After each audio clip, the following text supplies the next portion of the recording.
오늘 할 그 요리는 그 말 그대로 리프건서에서의 원래의 맛이나 이런 거는 똑같을 수 있지만은 약간의 이렇게 모양이라든지 이런 거로 인해서 소외를 받을 수 있는 것을 재탄생시켜서 맛있고 화려하게 더 부가가치를 높일 수 있는 요리를 오늘 하려고 합니다. 우리가 일반적으로 샐러리 같은 거는 샐러리 줄기는 많이 사용하는데 잎을 잘 사용하지 않는데 이 잎을 갈아서 지금 생선에다가 옷을 입혀서 소스를 활용해서 맛있는 요리를 재탄생시킬 겁니다.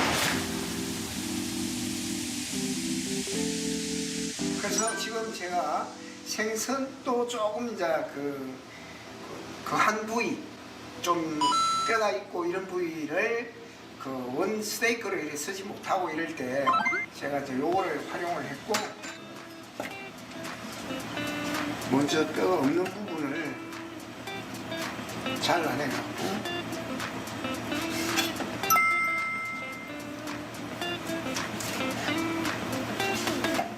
이건 뼈 때문이지만 다시 다른 용도로 써야 될 것 같습니다.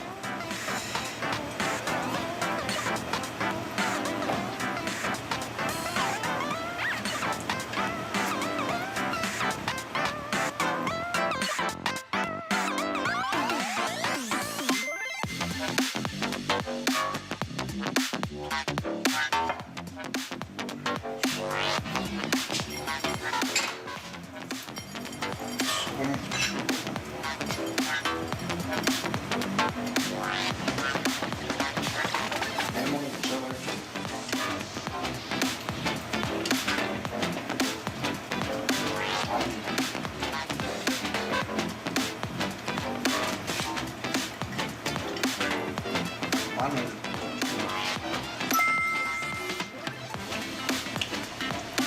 자, 이걸 이렇게 재놓겠습니다. 그리고 소스를 만드는데 파프리카,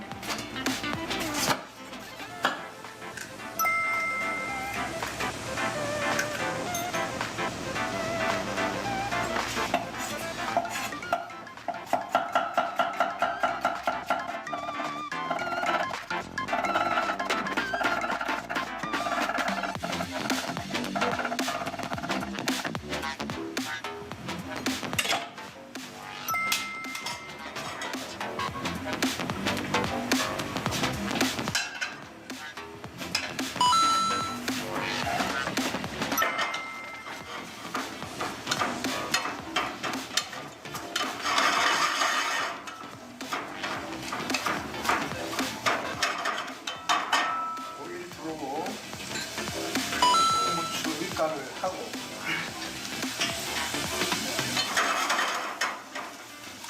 충분히 볶아줍니다.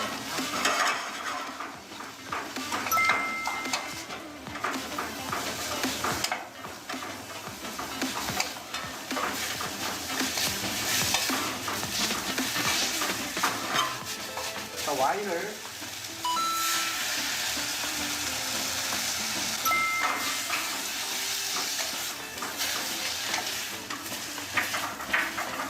충분히 볶아준 다음에 와인을 이제 넣고 돌리고 육수를, 제가 육수를 준비를 해놨는데 끓인 육수를 충분히 넣겠습니다.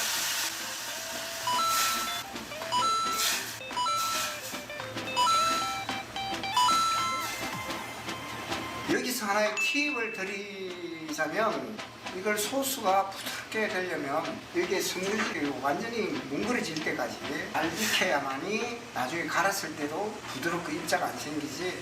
그렇기 때문에 이런 부분에 또 아주 시간을 두고 요리에 이제 기다리는 이야기라고 할 수 있는 그런 부분에 충분히 해줘야 됩니다.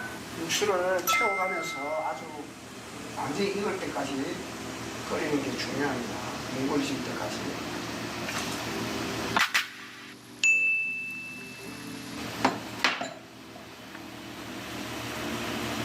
자, 이게 샐러드 잎인데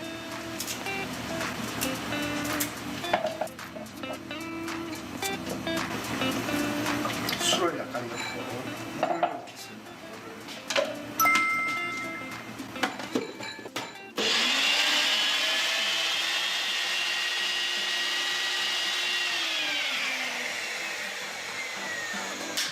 곱게 이렇게 갈려주세요.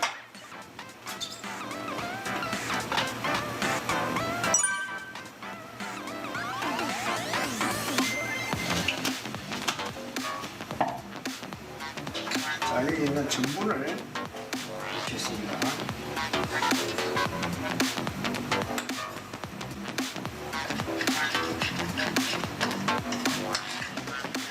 계란,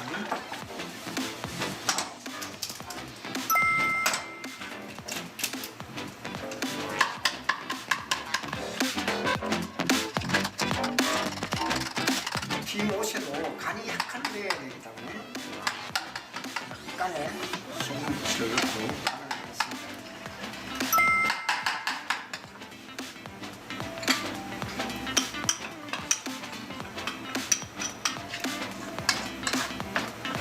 이 전분을 넣으로 해서 바삭바삭하게 나중에 익으면 입에 척척 감기는 면이 좀 덜합니다.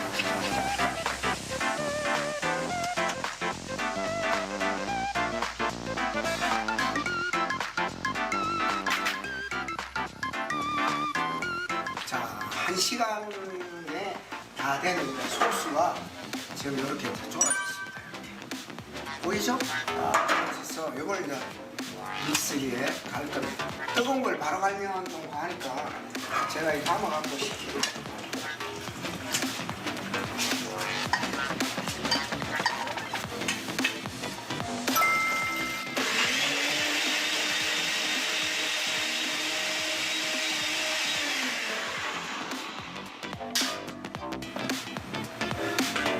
제가 아까 말씀드렸던 대로 지금 이게 입자가 없이 이렇게 아주 부드럽게 갈려 있습니다.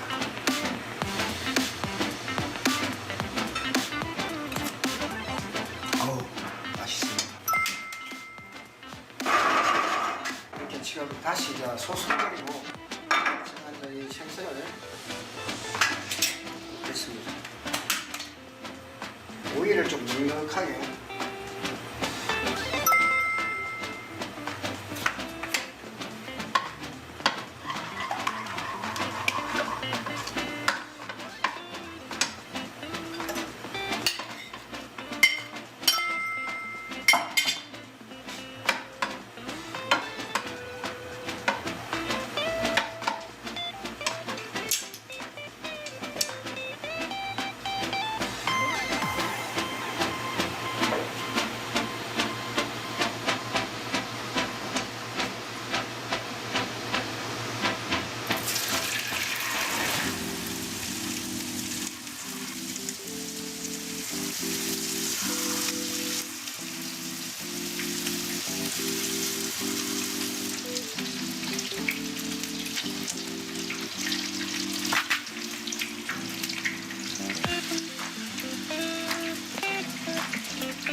자, 이렇게 해서 샐러리 프로 감산 생선 요리와 파프리카 소스입니다. 자, 어떠세요? 아름다우면서도 아주 먹음직스러운 요리가 완성된 것 같죠?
Good day, everyone. I am Nicole, and I'm here with my peers, Ace, Cyril, and Jose. We're from Enderan Colleges, a culinary school in the Philippines, and we would like to address a problem about the Philippine mangoes.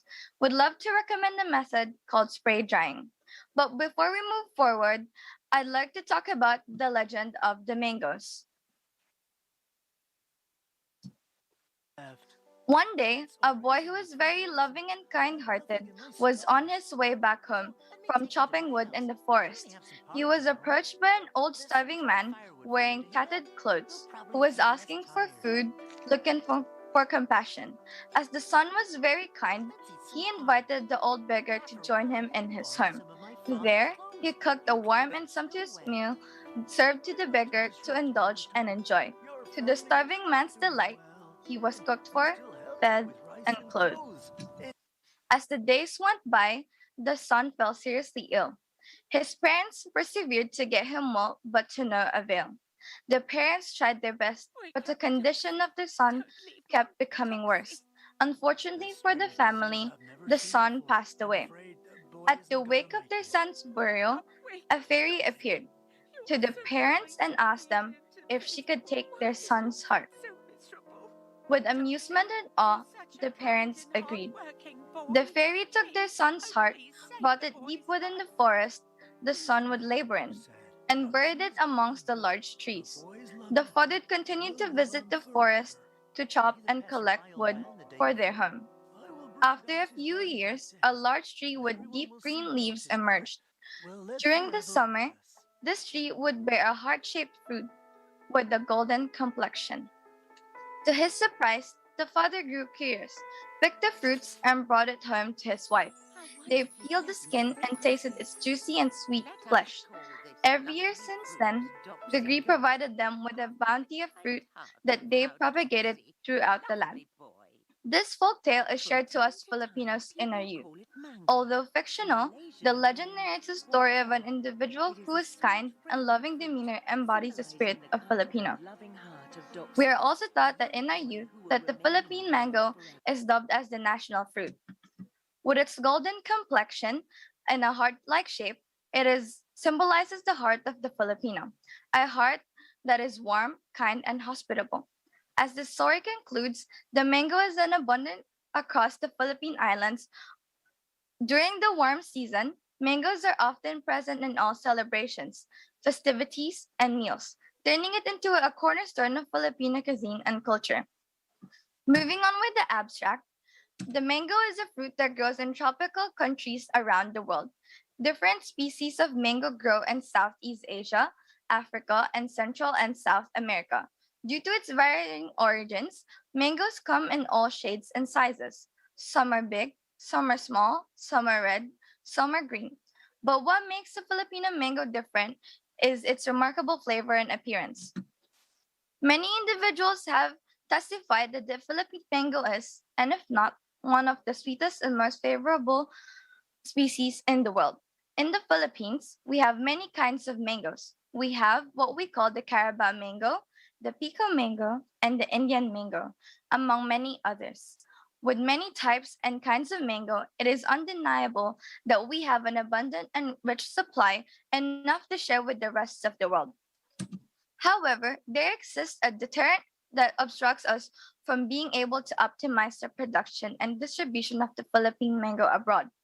More often, the Philippine mangoes are found abroad in forms and conditions that see the mango manipulated and repurposed to circumvent this mentioned obstruction. Although these byproducts are still delicious and delectable, it still only provides the foreign market with a semblance of its delicious and nuanced flavor that can only be tasted in its fresh and ripest state.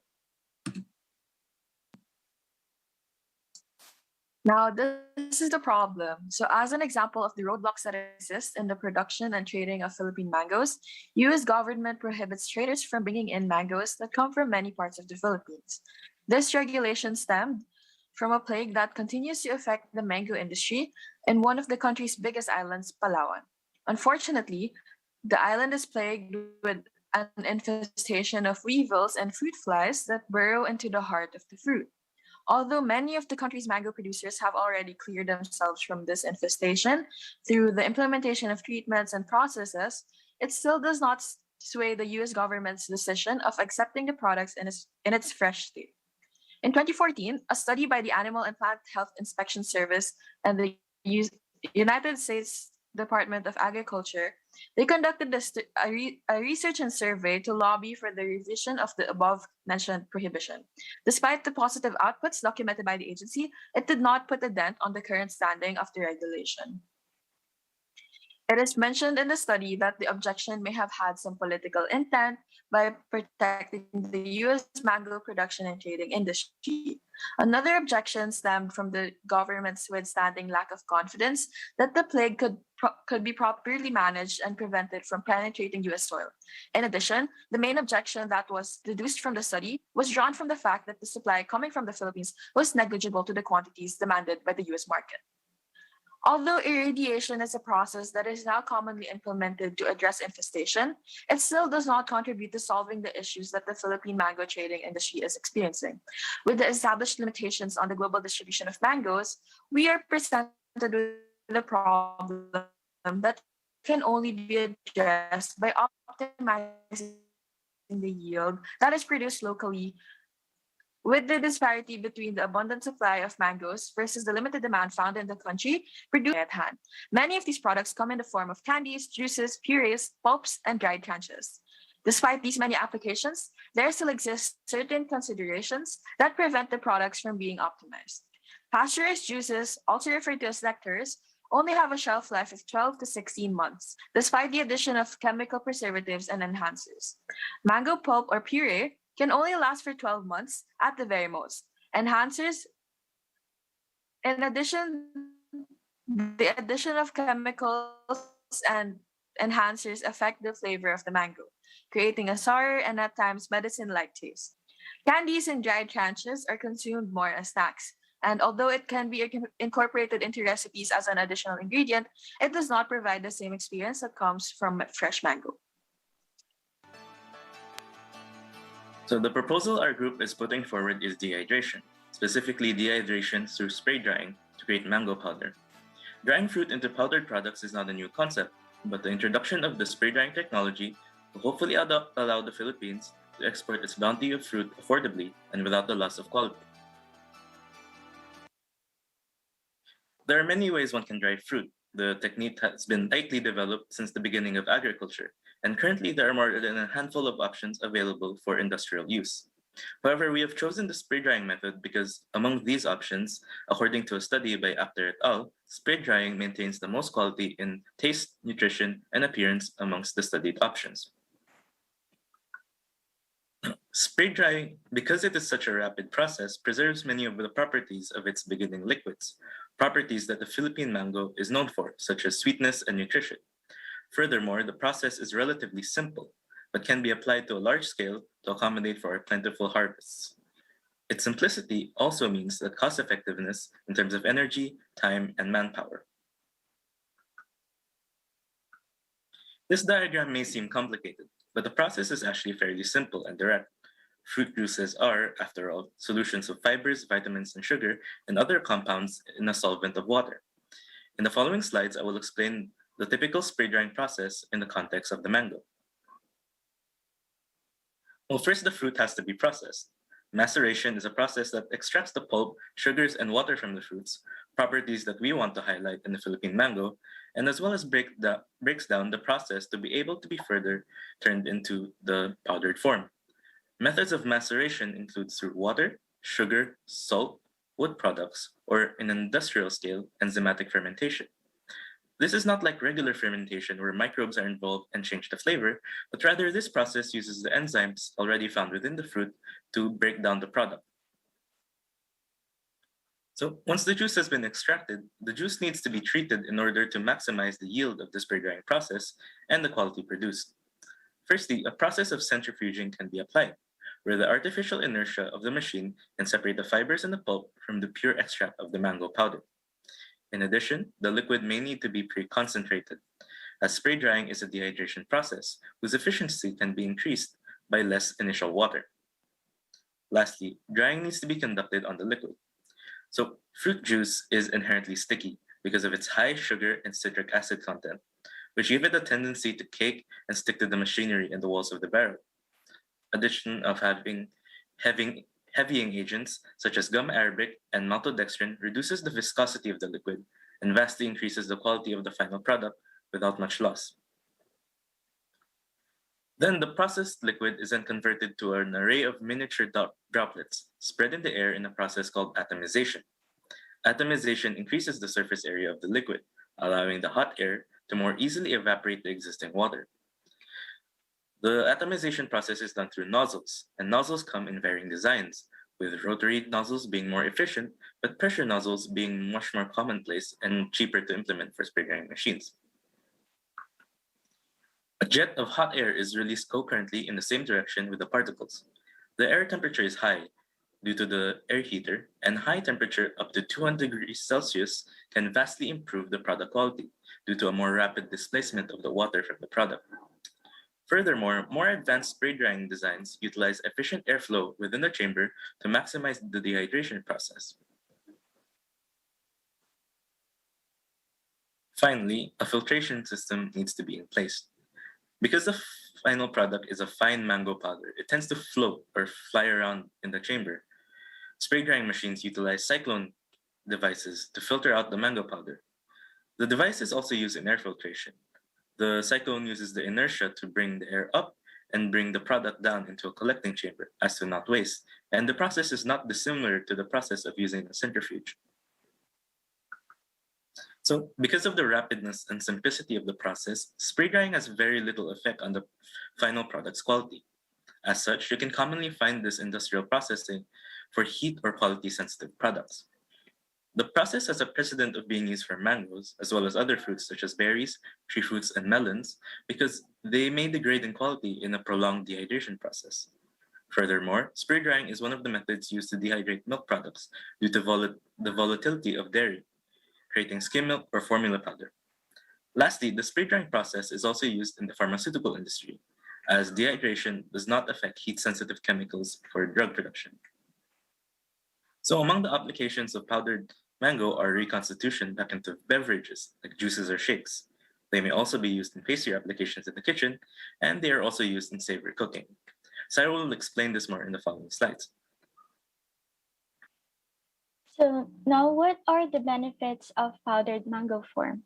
In an article written by Food Navigator in 2015, a group of students of Lund University in Sweden back in 2014 made a business that buys fruit near its expiration dates and turns them into fruit powder, which eventually turned the days long shelf life into years long shelf life. Through their business experiment, it was proven that fruit powders such as banana, mango, raspberry, and pineapple can last up to 24 months. It was also mentioned in the article that the fruit powders contain 80% of its nutritional value after turning it into powder forms. With this, the students were able to use this in molecular gastronomy and as a fruit replacement. Not only that fruit powder is easier to use, but it also helps with prolonging the shelf life of fruits that might not go to waste if not used right away. Since the Philippines have more than enough supply of mangoes, this would be a great opportunity to prolong the shelf life while still having the nutrients and the similar taste of Philippine mangoes. As for the application of mango fruit powder, first, it has the most similar flavor to a fresh mango. In a study made by the group of actors in 2020, fresh mango fruits were dried and made into a powder using different drying techniques. The result of the experiment proves that the spray drying technique produces a dry mango powder that is the closest to real mango in taste and quality. The physical chemical properties of spray dried mango powder when rehydrated has the most similar taste compared to a freshly made mango puree. It was also shown that spray dried mango powder has the fastest time for rehydration, which is 66 seconds compared to the other drying methods such as vacuum drying that has 148 seconds of rehydration time. Apart from that, the solubility of spray spray-dried mango powder has the highest value, which is 96%, together with the cabinet-dried mango powder that has a 98% solubility. Overall, compared to the different drying techniques that were done in the study, spray drying gives the best quality of mango powder. Second, the simplest application is to reconstitute with water to make a juice or nectar. In the same experiment, it was also mentioned that they used water to rehydrate the dried mango powder and test which was the fastest one to react. As a result, spray dried mango powder was the fastest one. With this, it was proven that even just with water, spray dried mango powder can be reconstituted easily to make juice out of it. Third, it can be applied as a flavor additive in pastries and other doughs. As mangoes become popular over the years, it is now an in-demand flavor as mentioned in an article done by Bluegrass Ingredients in 2021. In any kind of application, people would want the taste of fresh mangoes in their food or in their beverages. With spray-dried mango powders, it would be easier for people to have access to their desired fresh mango taste in every dish they would like to put mangoes in, even without waiting for the mango season of the year. That being said, spray-dried mango powder can also be applied as a flavor additive in pastries and doughs if fresh mangoes are not available in the area. People can still enjoy the taste of fresh mangoes by using the powder form without worrying about the freshness of the mangoes used. It can also be combined with other fruit powders to create new concoctions. Since the byproduct is in powder form already, it can be easily combined with the other fruit powders to provide a new variety of flavors. This will not only prevent the use of artificial additives to create new concoctions, but it can also be a healthy and easier alternative since we will be using fruit powders, as it has its nutrients boost and at the same time all natural content. An example of this would be using mango powder and dragon fruit powder together to build new flavor of juice, or mango fruit powder and a strawberry fruit powder to make smoothies. This way, you will be able to have these new combinations without worrying about getting the fruits while it's not available as some of them are seasonal fruits. Fifth, only additives to be integrated are anti-caking agents unless sweeteners and flavors enhancers are desired. The study about the effect of anti-caking agents made by the group of Chang in 2018 proved that the use of anti-caking agents can improve the quality and storing ability of fruit powders, as this prevents the powder from absorbing moisture. The application of fruit powder can be functional in the food industry. In addition, according to the article written by Food to Live team in 2019, fruit powders retain its nutrients even after the process of making it in powder form, as well as its sugar content. Since fruit powders already has high calorie content and concentrated flavor, it would be a good alternative as an additive to any kinds of foods such as in pastries, smoothies, or any dessert. So to prevent using other forms of sugar, this can already serve as the natural sweetener. And lastly, as an example of a similar byproduct, I'm sure a dried mango powder that is used in the food industry as well, although it is a byproduct of mango and also gone through the process of drying technique, this serves a different purpose. In India, spiced dry mango powder is used extensively in their traditional cuisine. As mentioned in the article written by Farkowitz in 2020, it is used in curries and other legume dishes. It is also commonly used in stews and soups in Indian cuisine, which gives them the taste of sour and tangy citrus flavor. As mentioned a while ago, although the mango powder already exists in the market, it is still not applied in the local mangoes that we have in the Philippines. I'm sure the spiced dry mango powder is more on the savory side. Well, if we compare it to the mangoes that we have in the Philippines, Philippine mango is more on the sweet side, as it was stated that it is one of the sweetest and most flavorful in the world. This will help us form a dry mango powder that is versatile and can be used not only in pastries, desserts, beverages, but also in savory dishes since there are different types of mangoes available in the Philippines. Now, in conclusion, The mango is a fruit that grows in tropical countries around the world and can be found in Southeast Asia, Africa, and Central and South America. However, the Philippine mango stands out as individuals in and even outside the country say that it is one of, if not the most flavorful mango in the world. However, there are roadblocks in optimizing the production and distribution of the Philippine mango. One limitation is how the US government prohibits bringing in mangoes from several parts of the Philippines, which stems from a weevil plague, which stems from a weevil. To combat export limitations, we recommend making mango powder through spray drying.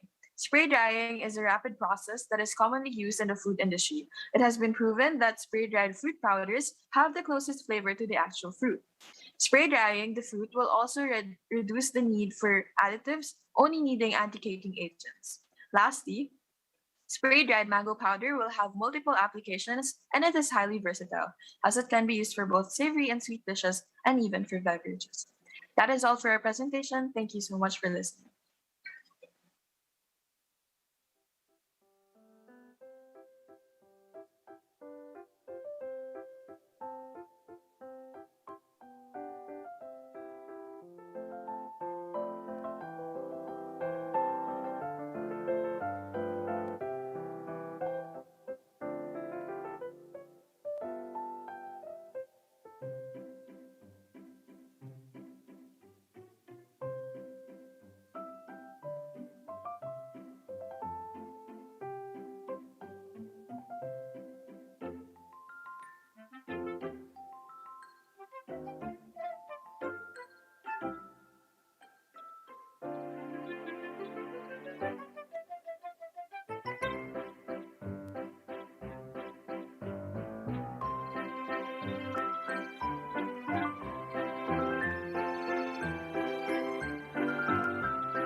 유리시안과 엔더랑 컬리지의 공모가 역도까지 함께할 텐데요.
여러분은 지금 부산 국제 푸드 리퍼브 컨퍼런스와 함께하고 계십니다. You are 둘째 together 날이죠. with the 잘 latest 공유하고 계신가요? 어제에 이어서 Busan 유럽 International 시험 Food 그리고 Refurb 공모 Conference. 발표까지 진행이 됐습니다. Following 이제 yesterday, 두 개의 we've 세션만을 completed the 남겨두고 presentation 있는데요. and 푸드 we 리퍼브에 대한 are 개념을 많은 분들이 having 정말 이해해서 second 적용을 하게 sessions 되고 today. 또 더 많이 고민하는 사람들이 머리를 맞대는 그 공간이 되길 바라는 우리 컨퍼런스 소규모 This 잘 year's 달성하고 있는 것 event is 같습니다. more than meaningful to academia circles and the society as a 두 번째 whole. 함께 하실 And this is the first conference. 푸드 리퍼브 컨퍼런스에서 푸드 리퍼브 상품 개발 방안에 대해서 Also, 공유해 보려고 we will 합니다. discuss 첫 번째 세션처럼 주제에 대한 how 발표 to 영상을 develop 먼저 만나본 후에 깊이 있는 food 논의가 refurbishment 이어질 텐데요. 이번에는 products. 엔데라 컬리지의 두 명의 셰프가 영상을 준비하고 있습니다. Now, 엔데라 two chefs 컬리지의 from 마르크 셰라핀 그리고 Andron College 아라시라 모로 are 셰프 두 preparing 사람이 for 사례를 their 준비하고 있는 presentations. 영상을 통해서도 푸드 리퍼브를 앞서가며 We will 만들어가고 watch 있는 사례들을 the presentation 함께 from 공유할 수 있지 them 않을까 and we 싶은데요. will 먼저 learn the 마르크 insight 셰라핀 and 셰프의 share 주제 the 발표 informative 영상 지금 함께 presentation. 보시겠습니다. Let's take a look. Hello and good afternoon to all of you. My name is Chef Marc Chalopin, and I am the executive chef of École Ducasse Manila at Andron Colleges. I have been a chef for more than 30 years, and I have traveled to different parts of the world, honing my craft and acquiring valuable experience in the world of culinary arts. In fact, before I was working in the Philippines, I lived in Seoul to open and manage the Le Cordon Bleu Culinary School. My rules as a chef is to be able to identify the best products and to apply my skills in elevating these products into a dish that will bring happiness and delight to my clients. In the many years of experience that I have, I'm fortunate to say that I have worked with some of history's best chefs. This means that throughout my career, I also was exposed to the best products in the market. However, as a culinary professional, I eventually involved my role into becoming an educator. My role as an educator is to gather my experiences and how know and transmit this information to the next generation of chefs. Although I'm not longer running kitchens and other food operations, I'm still lucky to be in an environment where I can still practice my craft while also taking the young under my wing. Part of my vocation is to inform individuals with the history of food.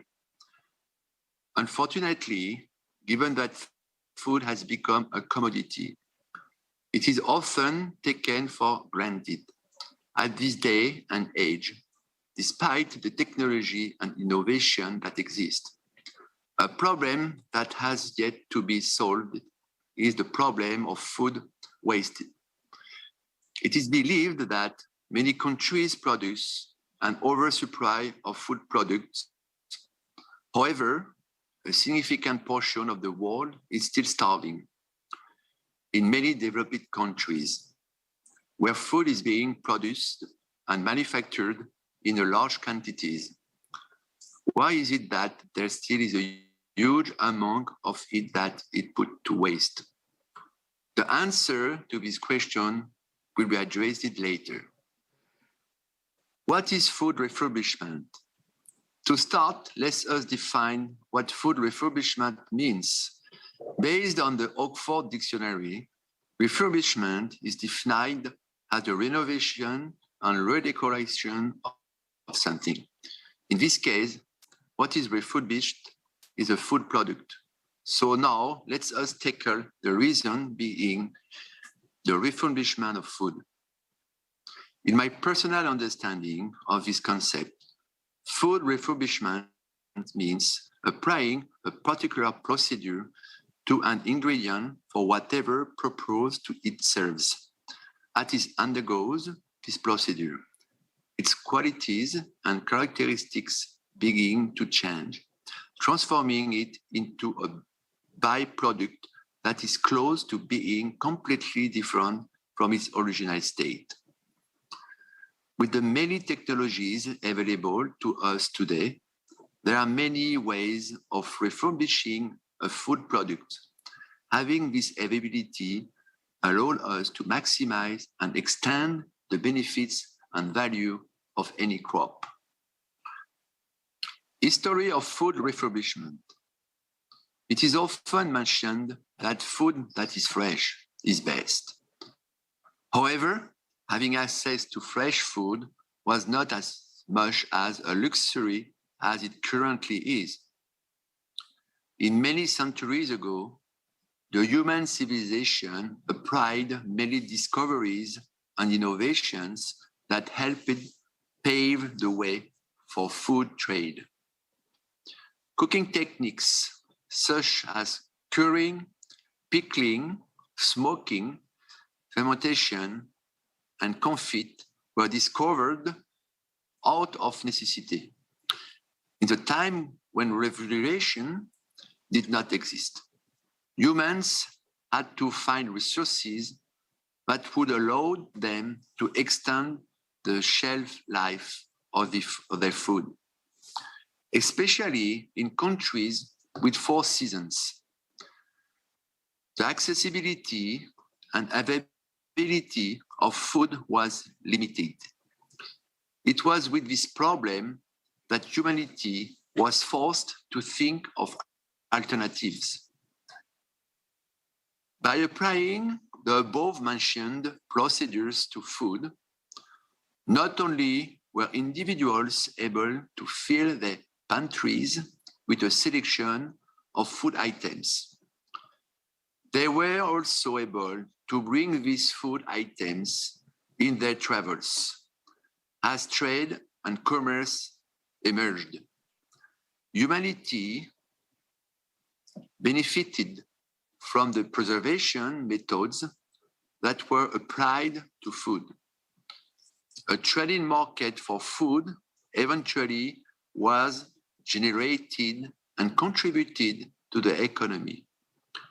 What contributed greatly to this was the spice trade that emerged.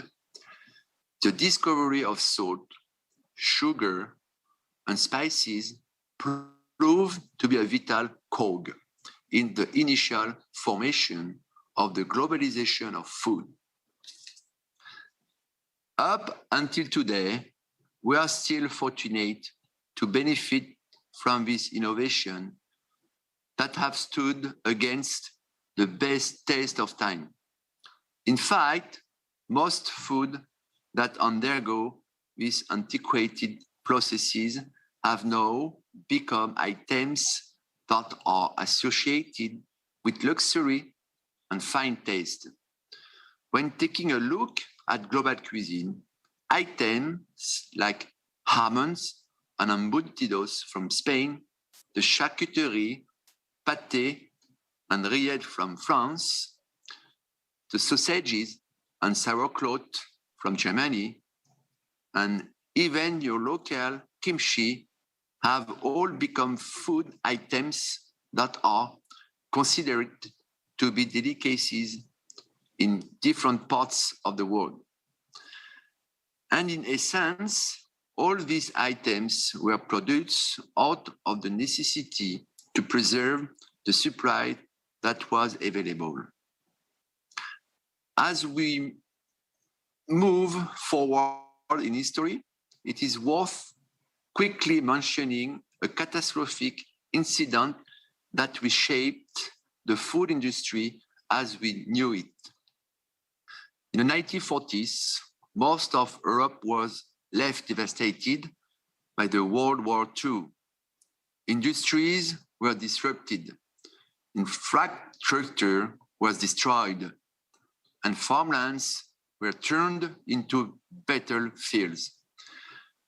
At the end of the war, European civilization attempted to recover from all the damage it had to endure.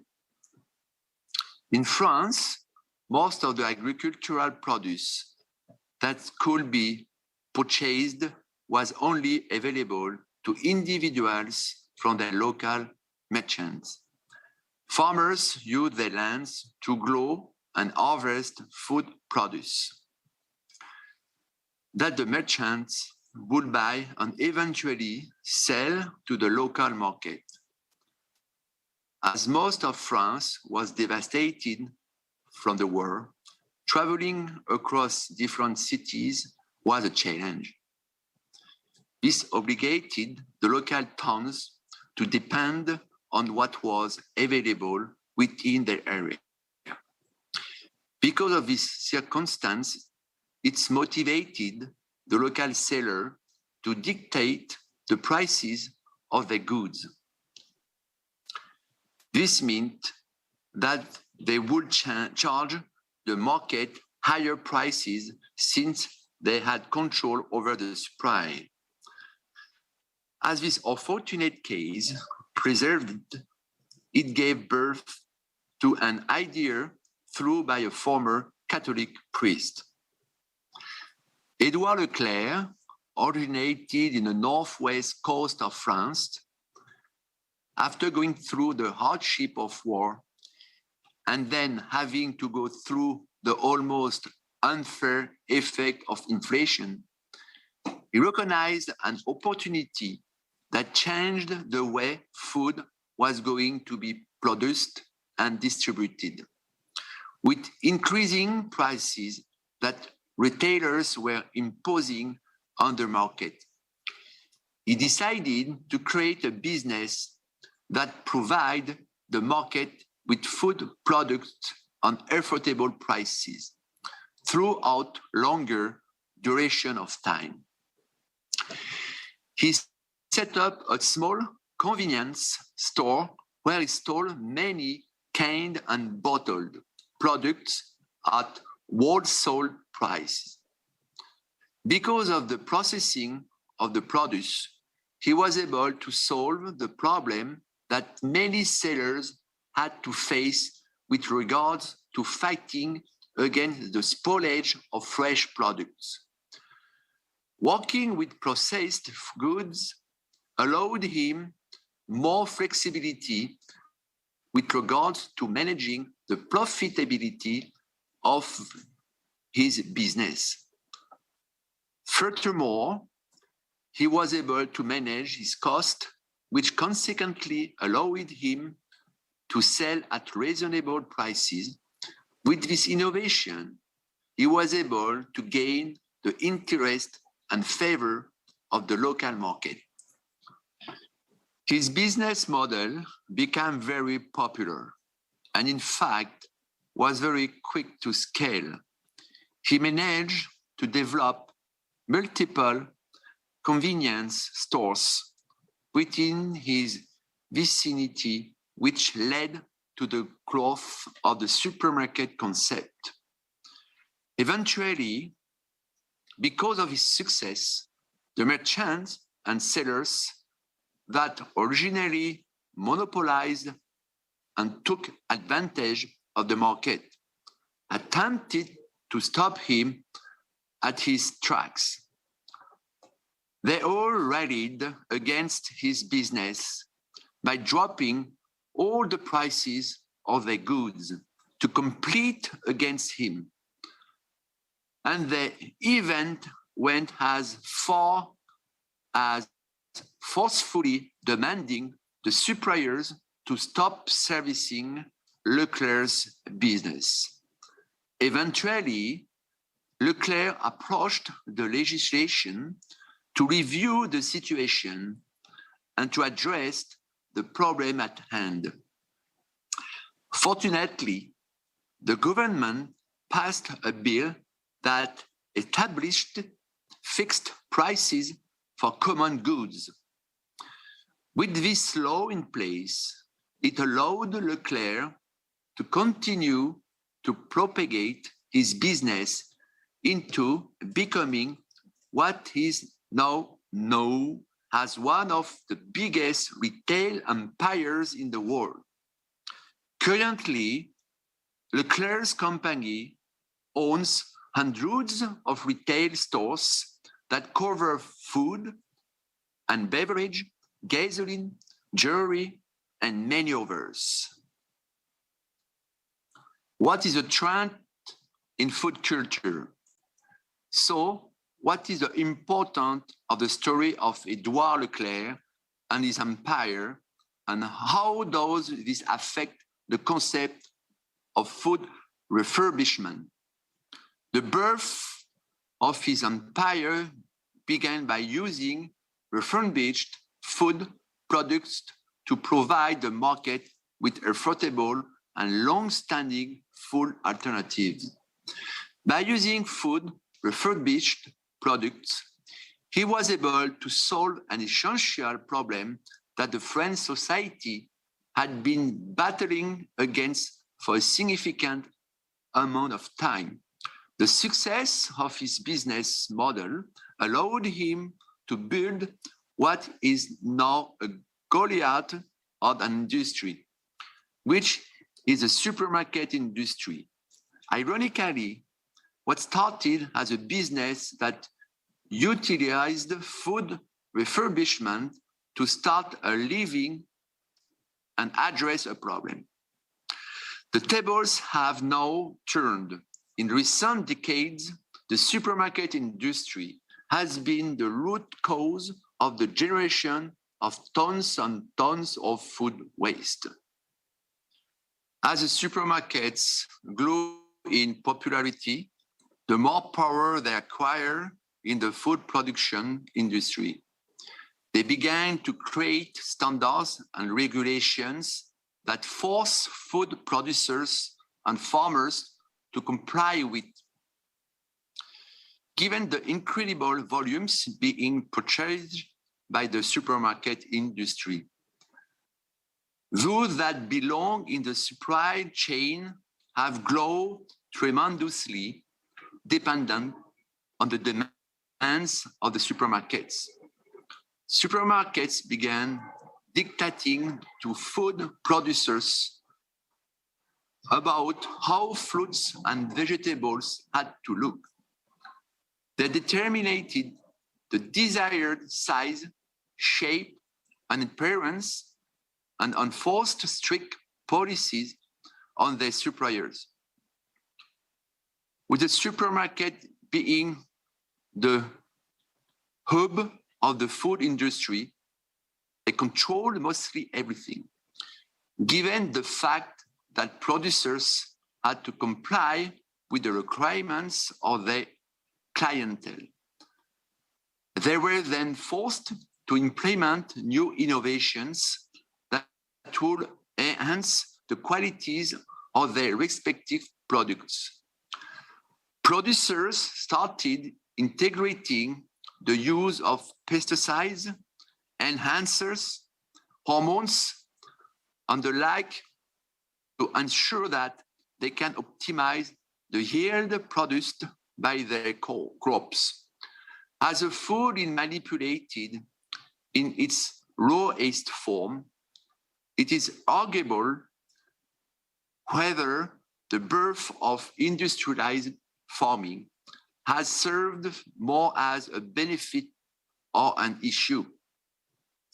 It has provided more volume that can meet the demands of the supermarkets, which means that food today is more accessible and available than it was ever been in history. But the must also recognize what the cost of this convenience will eventually carry.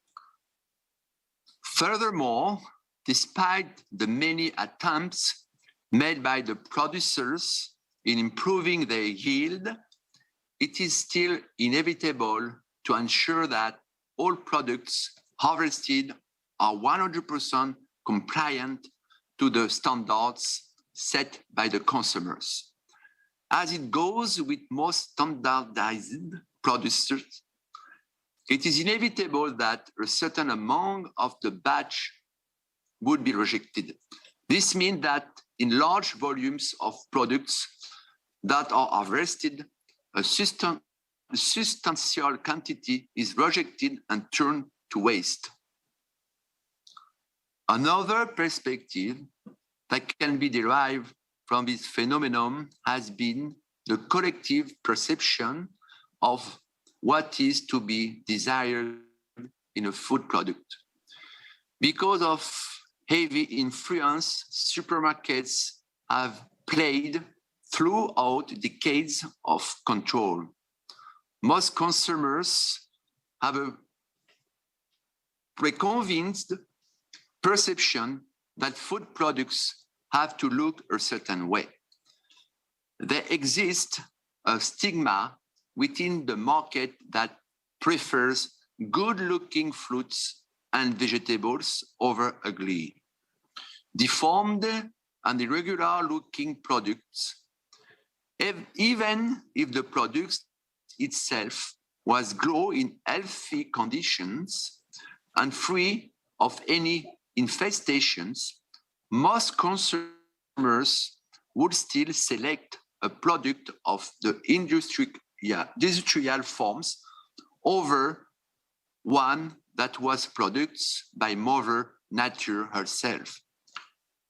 This conditioning in the collective minds of the consumers has also contributed to the volumes of food that are put to waste. The conventional food industry, as we know, along with all its challenges and false pretenses, all stemmed from an idea that was generated to address the problem of inflation and lacking supply. And now it seems that the rule of innovating and applying food refurbishment practices has grown in importance.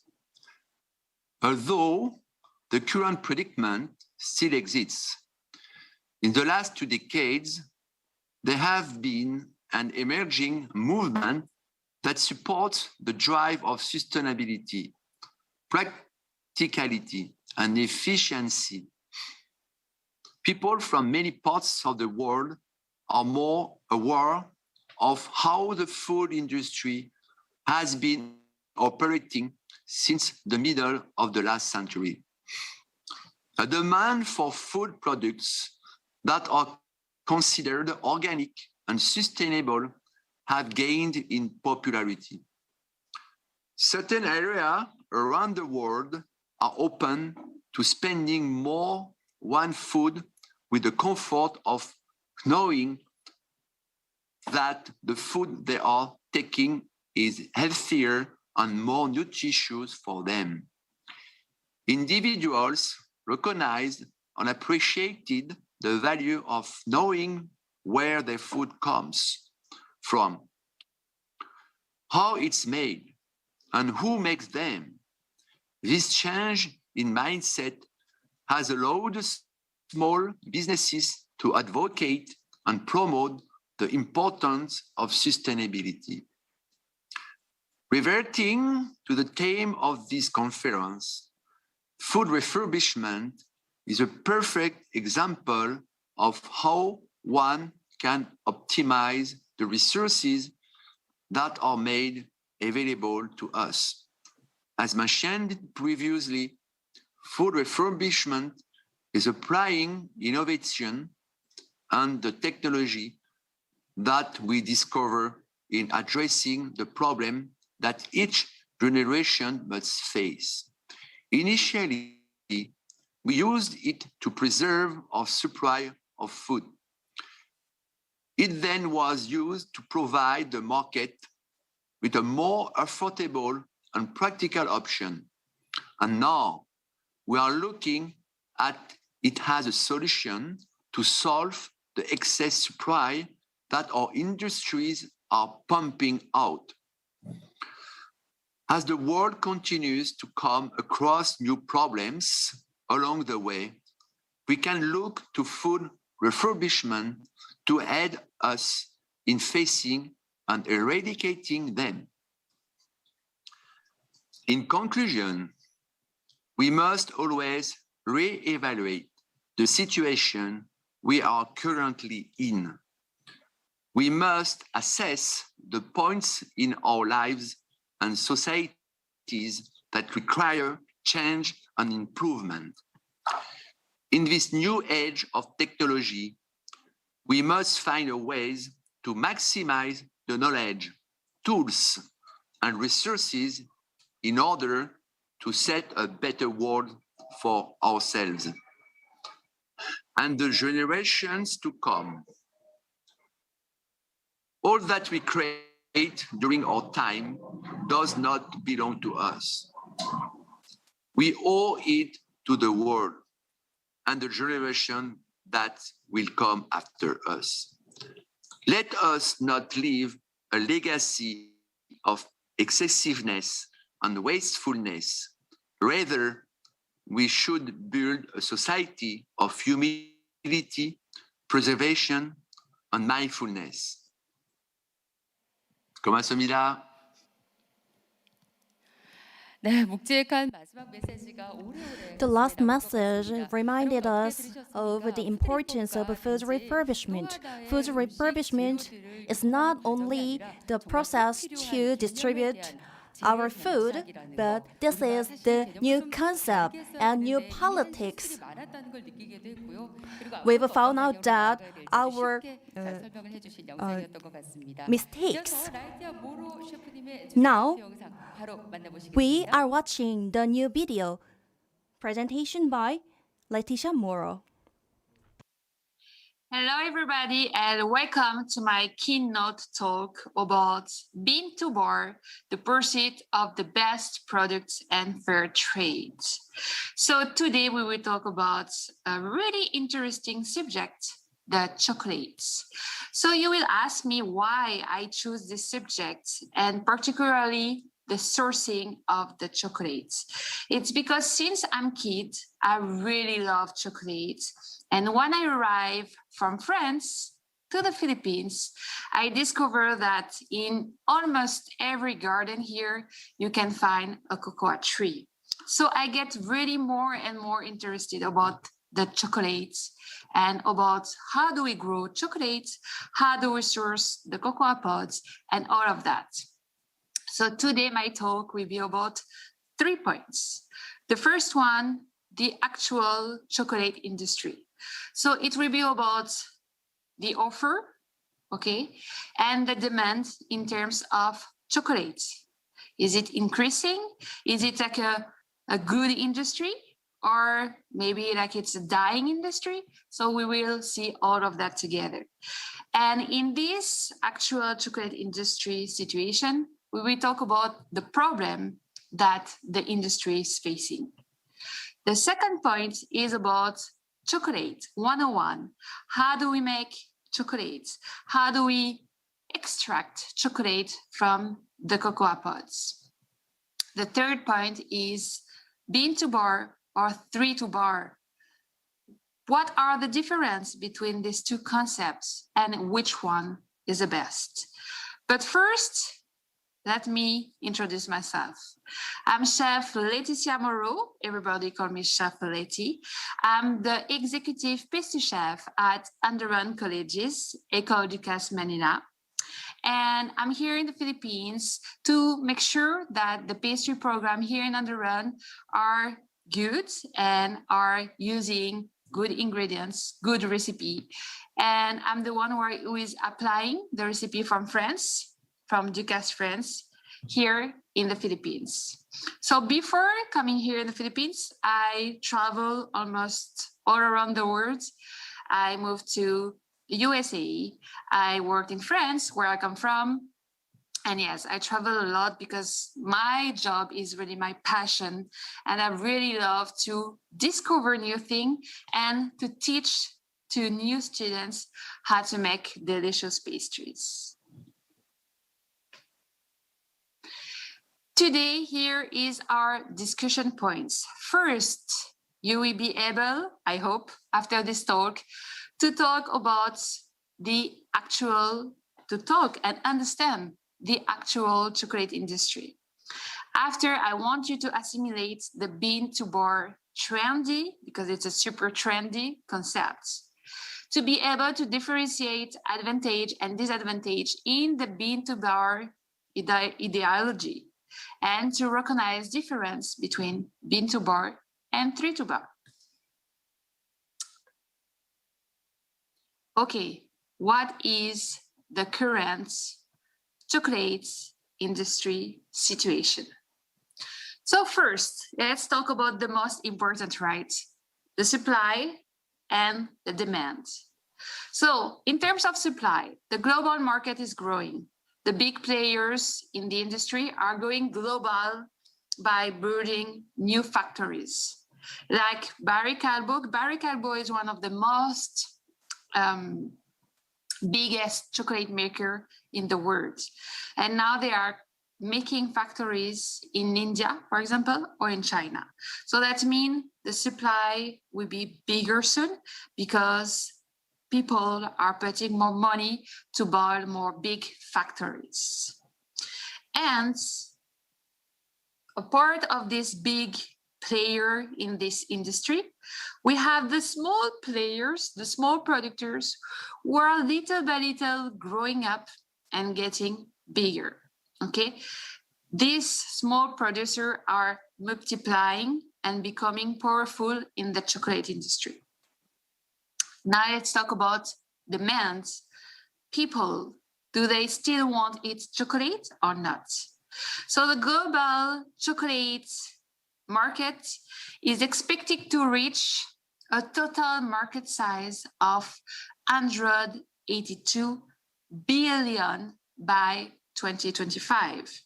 So in 2019, it was 137 billion. Now we are in 2021. In less than 4 years, the market will reach $182 billion. So that means the supply will increase, but it's good because the demand in terms of chocolate will increase too. The middle class all over the world are multiplying and have access to more expensive and qualitative products. We will talk about that now. Is the middle class the major change in this chocolate industry? Probably. So the middle class population is developing in developing countries like China, India, and Brazil are growing, which is increasing demand for chocolate, and especially among millennials and the youth, the young population, like my generation, for example. Rapid urbanization and growing disposable income have also attracted major market players to invest in the new product launch. Furthermore, the chocolate is often considered as a token of appreciation and is used in giving gifts during the festive season, which also boosts the demand for chocolate. Major market players frequently launch their new gift pack of chocolate, which is quite popular among middle-class population in the developing economies. Besides, with the growing trend of customer behavior towards an appreciation for good quality chocolate and desire for sophisticated taste, profiles further helping the chocolate manufacturers and vendors to grow. So, in terms of demands, it's going to have soon, chocolate industry will have a big demand. Why? It's because now the middle class in countries such as India, Brazil, China, South America is growing. So that means people who before doesn't have the money to afford chocolate and good chocolate now begin to have this money and now begin to really consume products that before they cannot consume. So you need to understand that there is 1,000 million of people who never before buy chocolate, who will soon buy a chocolate bar. Okay, so this is really important to know because, for example, if you want to open a chocolate factory, you need to know all of that. How the chocolate industry will be in 5 years. Based on the major estimation, the chocolate industry in 5 years will be even better than now. But even if we have a good supply, a good demands, this is not whole. The industry have really major problems. Inside the chocolate industry, there is child labor. So that's mean in some country, but we will talk about it, child are working in the chocolate fields. Okay, there is earning inequality, which is like a big problem in this industry. There is a non-traceability of beans. So for example, when you buy a chocolate bar, even if you ask the supplier, where did you get your bean? They don't know where the bean come from. So it's a problem, because I think it's really important to be able to say to the customer, my beans are from this country, in case that they are asking for. And the fourth and the fifth one were really important. The environmental issues, of course, right now, everybody is trying to take care of the planet. So it's one of the main issue. And the little qualitative chocolates. So that means like the quality of the chocolates sometimes is not that good. In some country, people have some difficulties to recognize if it's a good chocolate or if it's a bad chocolate, because they don't have really like the chocolate education. So even if it's chocolate made with really bad quality of cocoa beans, really bad fat inside, it's going to be hard for them to really compare and to really decide which one is the best. So that means there is a problem somewhere. That means we give too much bad chocolate to people, then after they cannot recognize which one is a good one. Okay, but I just choose to talk about three main problems. The first one for me, it's really like the revenue share inequality. So here you have a little drawing about a chocolate bar. I love this drawing because for me it's really to really show you really fast what I'm talking about. So you can see that 44.2% is for the retailer, so the shop where you buy your chocolate bar. 35.2% is for the manufacturer. So that means it's where the beans are done, they are sent to factory. The person in the factory, just to make from the beans to the chocolate, take 35.2% on this chocolate bar. Processing, that means like the fees, all of that, it's 7.6%. The farmers, which are the most important one, right? Because if there is no farmers, there is no beans, there is no chocolate bars. Just take 6.6%. Marketing will take 4.2%. International transport, 0.3. International traders, 0.2. Inland transport, 0.5. Port of arrival costs, 1.1. This is from Financial Times. So that's me. I make a small computation there. Usually a chocolate bar is around $4. So if you compute 6.6% of $4, that means it's around 0.25 cents for the farmers. So the hardest part of creating a chocolate bar, which is growing the tree, taking care of the tree for years, okay? And in the chocolate bar that I'm paying $4, you're just gonna give $0.25 to the farmers. So I think, in my opinion, it's a big, big problem.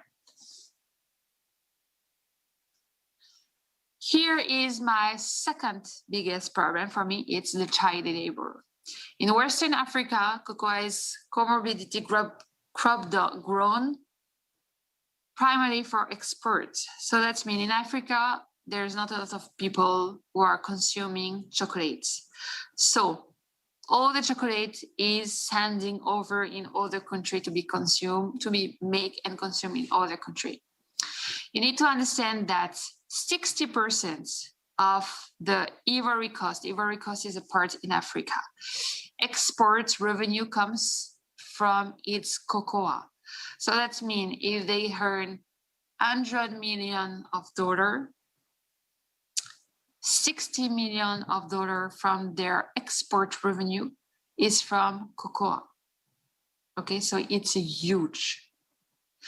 Because of that, the demands for cheap chocolate grown. Okay, the industry grown, everything grown, but the problem is, of course, it's growing, but they want to have cheaper chocolate price. So the salary for a cocoa farmer is less than $1.5 per day, which is below the poverty line. Poverty line is $1.9 per day. So $1.9 per day, I check already online, and it's 2,200 won. Okay, so it's really, really, really small. So of course, people doesn't want anymore to work just for less than $2 a day. So instead of having adults working in the cocoa fields, they ask child to come to help. Okay, so some child are making it to help their family, for example, but some child doesn't have really the choice. That means there is people who are going to the village and promise to the parents that their kids will go to school. So they take the kids with them, and instead of putting them in school, they will just ask them to work in cocoa fields, for example. Okay, so it's really a hard situation in terms of human rights, because of course it's a dangerous work environment and there is no education. Okay, so usually the age for people who work inside the cocoa field, it's around 12 to 16 years old, but there is reporters who went there and even find kids who were 5 years old. So this is a huge problem. Oh, sorry.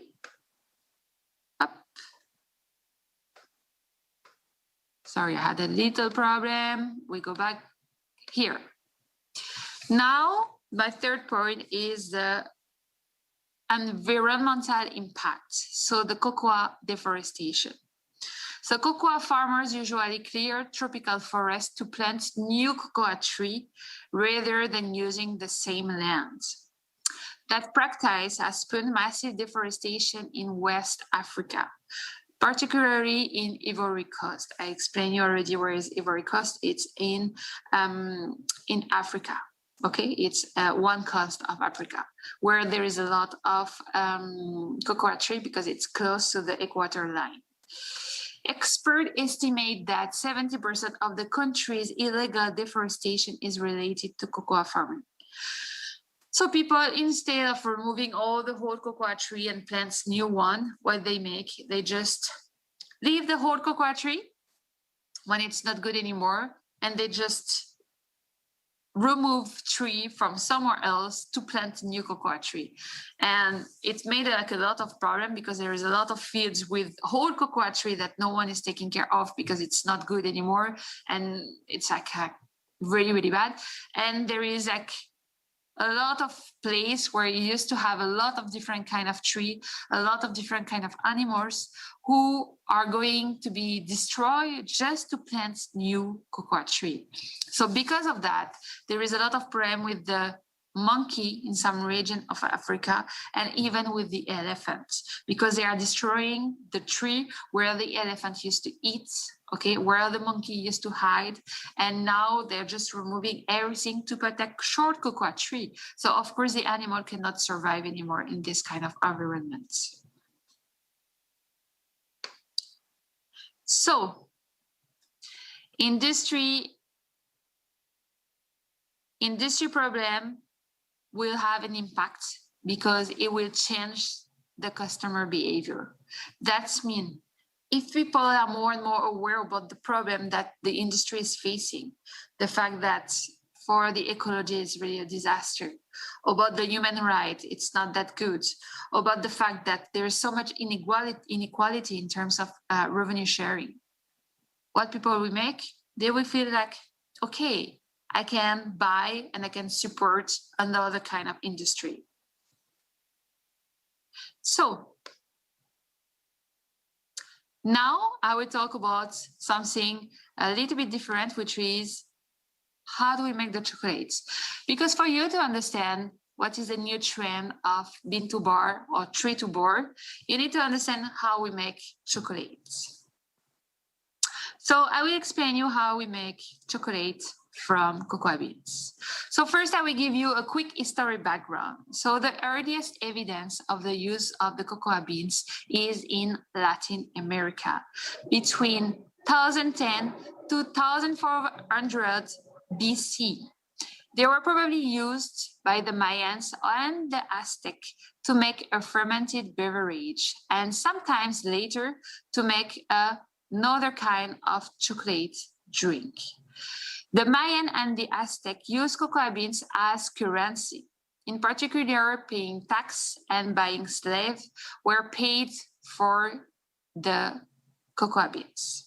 A slave was worth 100 good quality beans, and a rabbit was worth 10 good quality beans.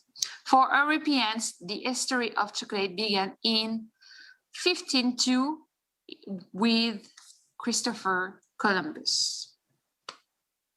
Now, how do we do the chocolates? When the fruits are ripe, they can be yellow, green, red. It really depends on what kind of cocoa tree you have. I don't know if you know, but there is 3 different kinds of cocoa tree in the world. There is the Criollo, who has a reputation to be the best one, the Forastero, and the Trinitario. Here in the Philippines, people are really lucky because they can find easily Criollo, but it's one of the most difficult tree to find in the world. So cocoa harvesting does not take place at the same time everywhere. It depends on the country, on the climate, and on the geographical region. So if you are just below the equator, okay, cocoa tree produce fruits almost all year, okay? If you are a little bit far from the equator, okay, the cocoa tree will have season. So you can produce cocoa beans once or twice a year. So when the cocoa pod is ready, that means you can see that it has a good color, it smells good. What we need to do is we need to open the pods in 2. And inside you're gonna have like a grape shape, okay? And you have a white pulp that we call mucilage. I love this pulp.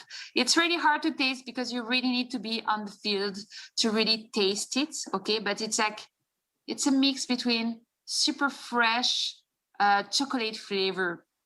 I really love it, but you cannot import it or you cannot send it over because it splits so fast. It turns bad so fast, but it's super good. So you have like a grape. So it's like all the cocoa beans, okay? And they are covered by this mucilage. It's a super, super nice thing to see. So after, when you open the cocoa pods, you need to remove all this bean and mucilage, and we will pass to the second step, which is the cocoa fermentation. Cocoa fermentation is one of the most, maybe the most important step in terms of chocolate flavor. Okay, it's really important. So to create the chocolate aromas, okay, you really need to have a good knowledge about this fermentation. So usually they are using even like some special equipment to know exactly how to control the fermentation. You don't want your cocoa beans to be over fermented because after it's gonna have like a not so interesting taste. But if you don't ferment enough, your chocolate will have no taste at the end, okay? So third step, after we leave this fermentation, usually fermentation is for 1 week. So how they do it, they put it inside banana leaves in a big container. They cover with banana leaves and they leave it for 1 week to 15 days. When everything is done, you will see that all the mucilage, all the white pulp will go down. And at the end, you're just gonna have the seed ready to be dry. Third step of the chocolate making, the drying step. So they remove the bean from the sweat boxes and they let them dry. Okay, you have two different kinds of drying. You have the natural or sun drying. Okay, usually they leave it on top of a special breathable pallet, I would say, like tray, where the bean can still dry, okay, from bottom to top, and they leave it just with the sun for 8 to 15 days. After, in some country, because it's raining a lot, they cannot apply this technique. So they decide to do like really the mechanical drying. So the bean will go through a machine who's gonna dry the beans. Okay, it's not my favorite one. And since farmers usually cannot really have this kind of machine, they're really gonna choose the sun drying or natural drying methods. So the objective there is to remove the maximum of moisture from the beans, okay? So from 60%, the moisture, the humidity inside the bean will pass to 8% maximum. Why do we do that? It's really to make sure that we're gonna have a super optimum storage condition, okay? To make sure that the bean will not spoil or not be bad really fast. Because you need to understand something. All of the steps that I'm describing right now are made in the farms, but the chocolate itself usually is made in a factory. So the beans will be sent over. Usually it goes to Belgium, Switzerland, a little bit in Germany, a little bit in US, okay, but usually the main buyer of beans are in Europe. So if the farmers doesn't make this drying step well, for sure when the bean will arrive in any European country, it will not be good. So that means the farmer will not have the bean paid, okay? So it's really important to do this step. Next step, Next step is the storage. So storage, I told you the beans are good, they are well fermented, they are well dry. They put it on sacks. I'm sure you already have seen this sack somewhere. It's the same sack that they use in the coffee industry. And they put it on pallets, okay? They make sure that the hygiene, the temperature, and the humidity is controlled inside this storage place. And everything is sent all over the world, okay? So usually the main buyer of beans are Barry Callebaut, which is a France, Belgium, Swiss company. There is Cargill, there is ADM Cocoa, okay? The ADM is Aker-Daniels Midland, and there is Bloomer in the United States, okay? These four companies buy more than 45% all the beans grown in the world, okay? So for that, I told you, there is like a huge industry kind of controlling the price too, but we will see that later. So from the farmers, the beans goes to the factory. The beans arrive in the factory. What they do, they need to be checked. So smell and taste. The beans must not have an unpleasant smell or taste. Moisture and molds. The moisture content should be below 8%. I already told you why. Insects, you need to be sure that there is no insect in the beans. Classification by type and terroir. What is a terroir? Terroir, it's the origin of the bean. Sometimes when you go to buy chocolate, you can see that it's right. Vietnam chocolate or Indonesian chocolate, okay? In some case, the origin of the bean is really important because you know that if you buy a Vietnamese chocolate, you will have this kind of flavors, okay? So it's exactly like wine. When you go to buy a Bordeaux from France, you know that it's gonna be different from a Napa in California, for example, okay? After we have the fat content, it's really important to know if the beans contain a lot of fat, which is a super good quality, or if it's a little bit poor in terms of fats. And after the aroma, they just remove a small batch of beans and they will roast it to make sure that the aroma is really good. How to improve the aroma? Everything happens during the fermentation. Okay, after what happened in the factory, cleaning and drying. Okay, so of course they remove all the dust, the sand, the stones, okay, to make sure that we're just gonna keep the best of the best. About the drying, you will tell me again, drying? Yes, again. Now from 8%, they will reduce to 6 to 4% of humidity inside the beans. Okay, 8% is really the minimum that you can obtain by using just the sand drying methods. But here they are using machine to really reduce again the percent of humidity inside.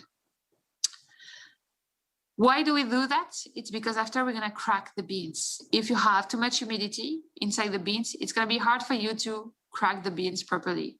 So it's for the shelf life of the beans, but it's for an easiest cracking method. Okay, cracking and roasting. So it's just like inside the machine will crack and open the beans, okay? After that, when the beans are opened, the second most important step will happen, the roasting, okay? The roasting is to reduce again the moisture and to really like bring all the aroma and all the flavor to the cocoa beans. Okay, it's really one of the most important steps.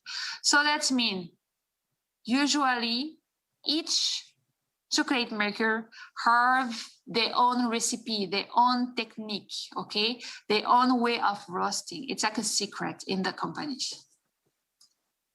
After we have the final step, grinding and refining. The roasted beans are ground in a mill with 4 rollers that are heating at 70 degrees, to obtain a paste called cocoa mass, pure cocoa mass or cocoa liquor. That means it's 100% cocoa, okay? Everything from the cocoa beans is there. So now we know how to make the chocolate. We know the problem in the industry. We talk about bean to bar and tree to bar. What is a bean to bar? Bean to bar refers to a trade model, okay? It generally indicates that one brand controls every stage, from purchase of the bean to the creation of the bar. However, there is no official definition, much like with direct trade coffee.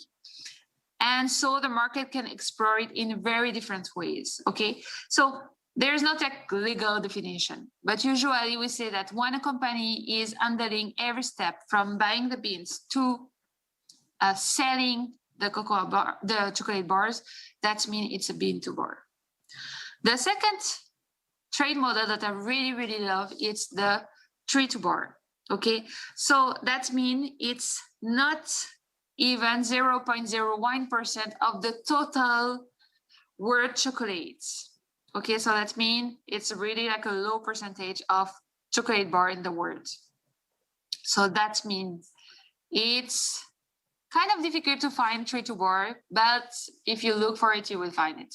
What is a tree to bar? It's when the farmer is the chocolate maker. So that means every step of the chocolate production is made by the farmer, okay? It's a really nice concept that I really, really love, but you will see there is some difficulties. So here I just made a simple drawing. So you see bean to bar is farmer to chocolate maker to consumer, and tree to bar chocolate is farmer or chocolate maker to consumer directly.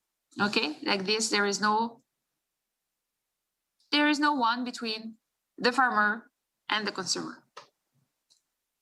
What are the advantages? The advantage of bean to bar is the system allows a better distribution of earning.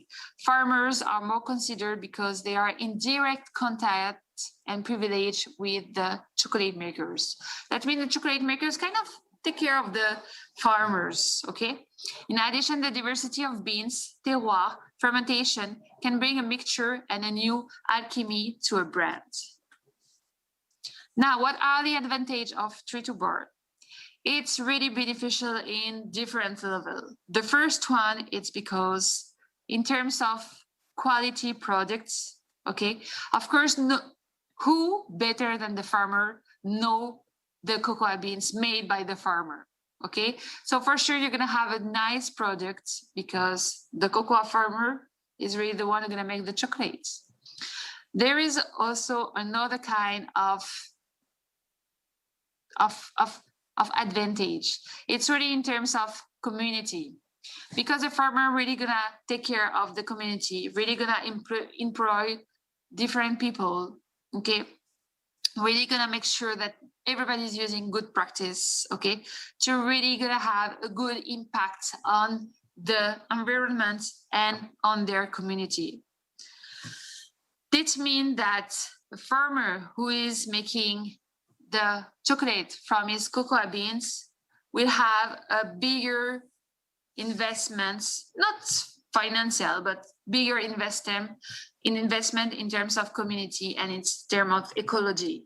Okay, so it's really, really interesting concept. What are the disadvantages? Because of course, nothing can be all perfect, right?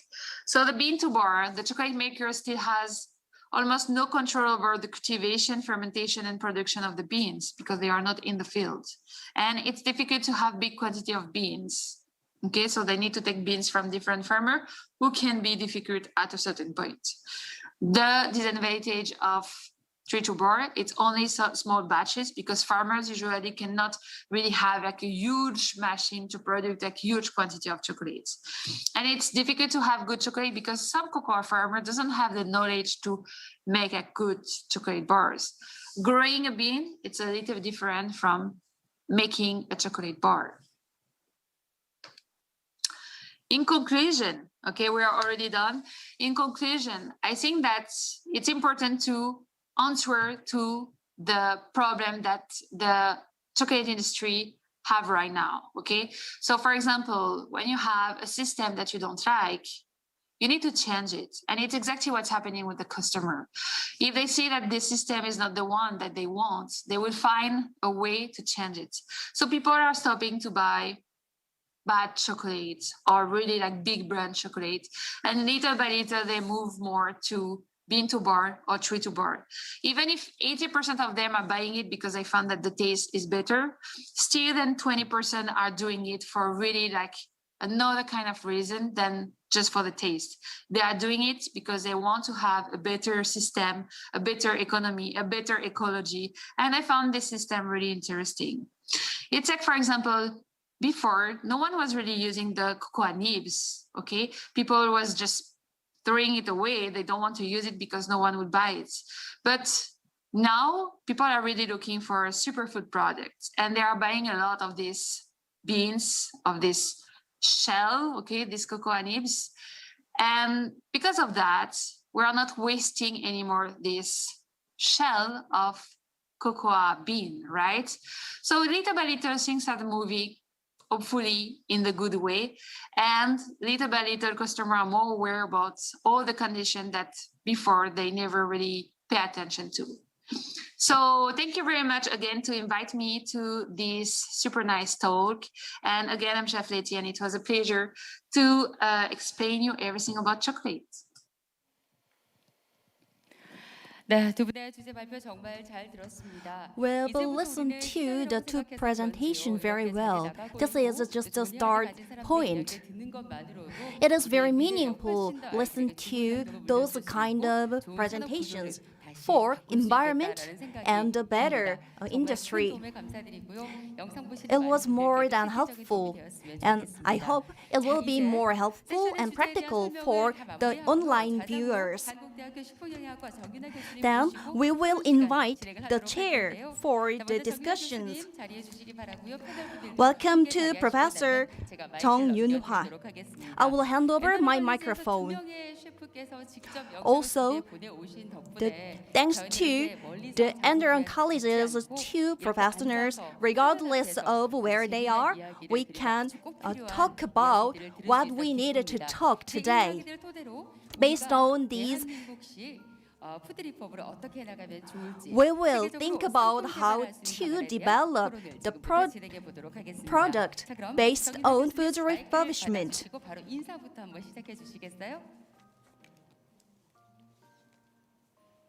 아마 자자께서도 그렇고 통역 수신기에 착용하시고 시작하셔도 되겠습니다. 먼저 착용해 주시면 화면으로 세 분이 지금 접속하고 계시거든요. 바로 통역 수신기 착용 후에 아주 원활한 소통이 잘 마무리되겠다라는 확신을 We are cordially ask you to take your receivers for simultaneous translation.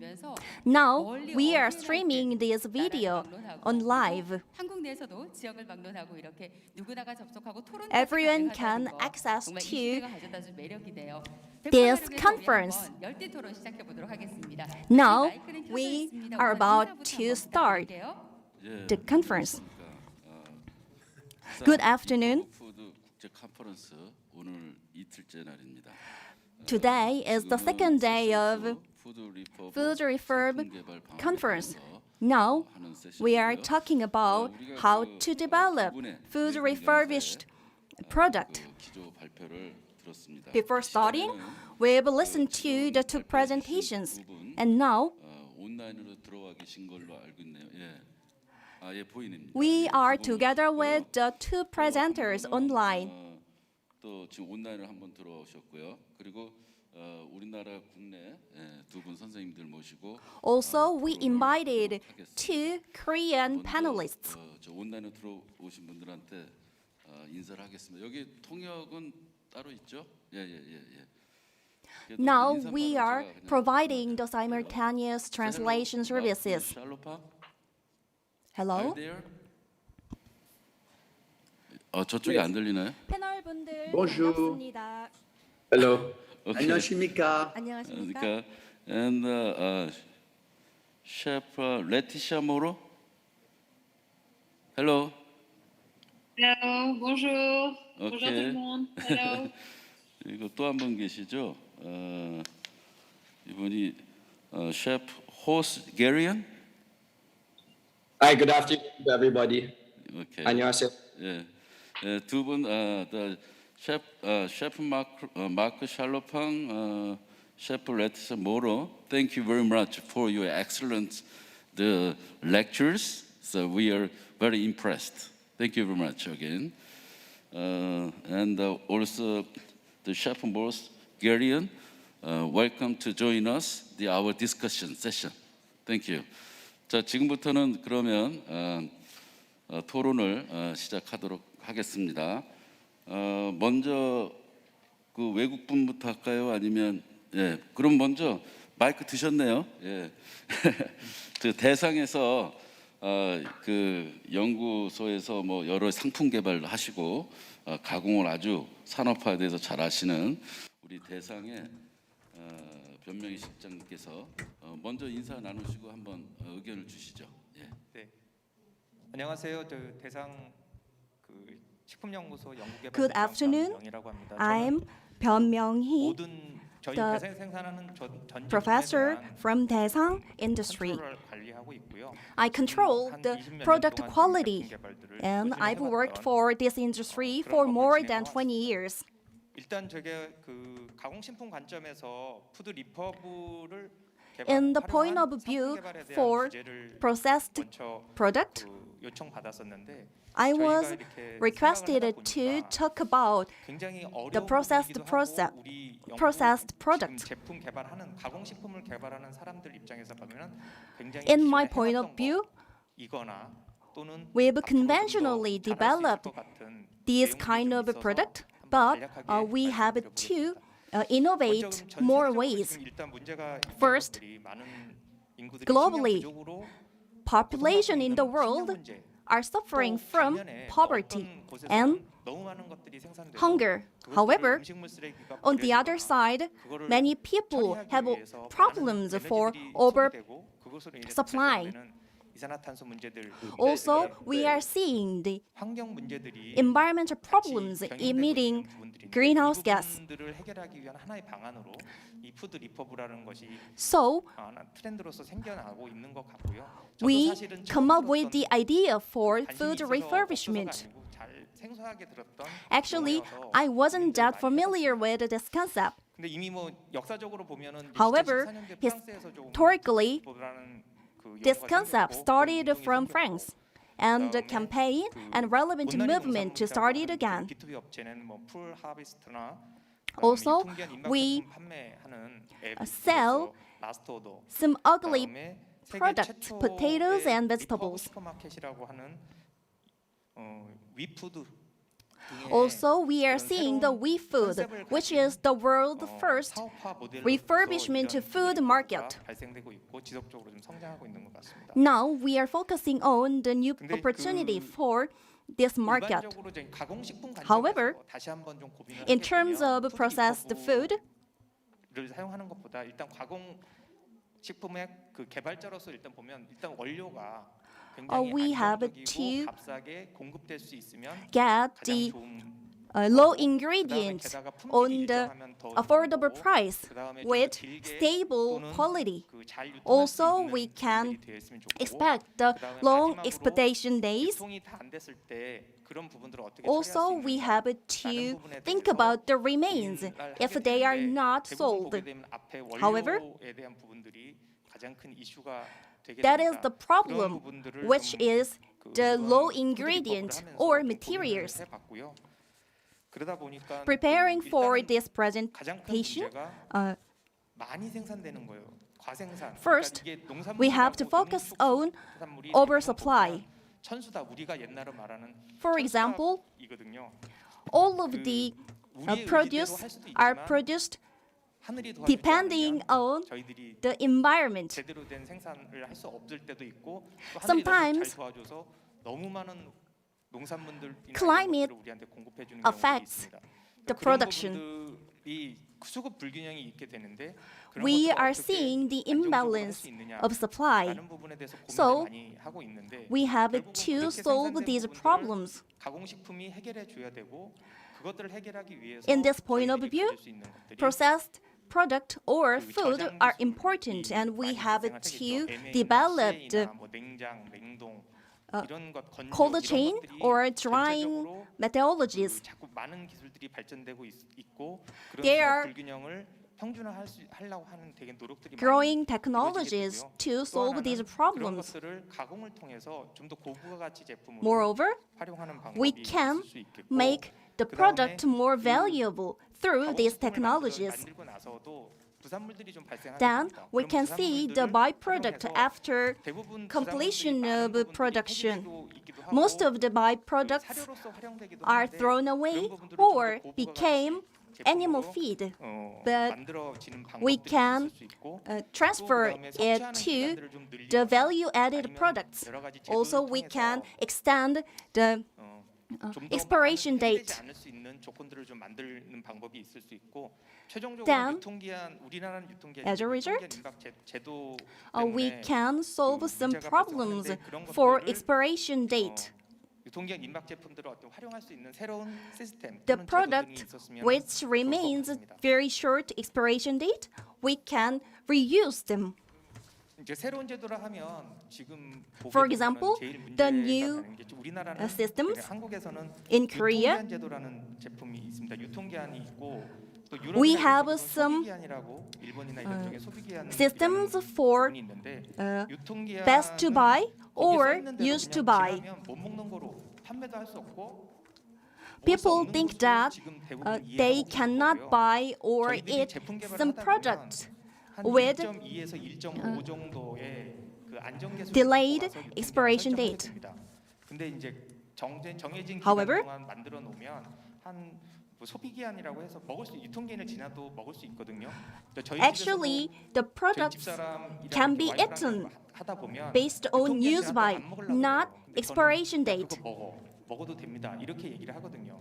근데 여러분들도 이미 많은 사람들이 유통기한이 그 제품들을 폐기해야 될 시간이라고 이해를 Many 하고 people 계신데 are confused 이런 부분에 with 대한 새로운 used by or 제도를 best by. 도입해서 소비기한이라고 하는 We 것들이 have 좀 to change these systems 그 and 제도적으로 좀 만들어지고 change 앞으로 the 만들어지고 consumers' 운영하려고 하는데 여러 awareness 가지 뭐 이슈는 based on 있겠지만 legal systems. 잘 되게 되면 뭐 폐기되는 것들이 한 우리나라에서 5에서 10% 정도는 그 In Korea, 5에서 10% 5 to 10% of food are wasted because of these best buy 이런 systems. 부분들이 하나의 뭐 제도적인 부분이고 부산물 쪽에서 보면 In terms of 여러분 맥주 만들 byproduct, 때 사용하는 보리나 그다음 식혜 만들 때 사용하는 do you 고기에 know the hope 그 when 부산물이 we 한 make or 42만 톤 brew 정도 the 많이 beer? 발생을 하거든요. There are 그런 thousands of 경우들도 byproducts 대부분 사료나 from 이런 것들로 사용이 되는데 making 그런 beer 부분들을 or 이용한 others. 그 Then 업사이클링, we 부산물을 활용한 업사이클링 can upcycle 제품들도 많이 those 상장을 kind of 하고 hops. 있어서